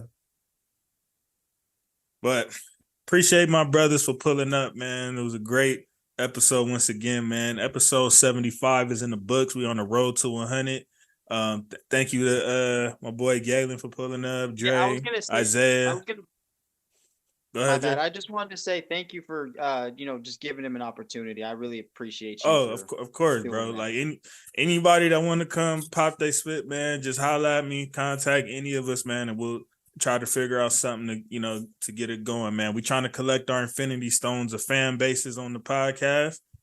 We done got us a Timberwolves and Vikings fan out the way, so the journey continues. Thank y'all for continuing to like, share, comment, and subscribe, man. Let's take this to the furthest extent. It's about to be holiday season, man. Best time of the year, right? My favorite holiday is in a few weeks. Thanksgiving coming up. You know what I'm saying? All that good spit. Got have the fried turkey ready and all that good stuff, man. Kick it with the family too. Kick it with the fam. All that good spit, man. Yeah. Thank you to my brothers, man. And hopefully I'll see y'all next week. Go Lakers, go Rams, go Dodgers. Peace. See y'all later. Go Rams.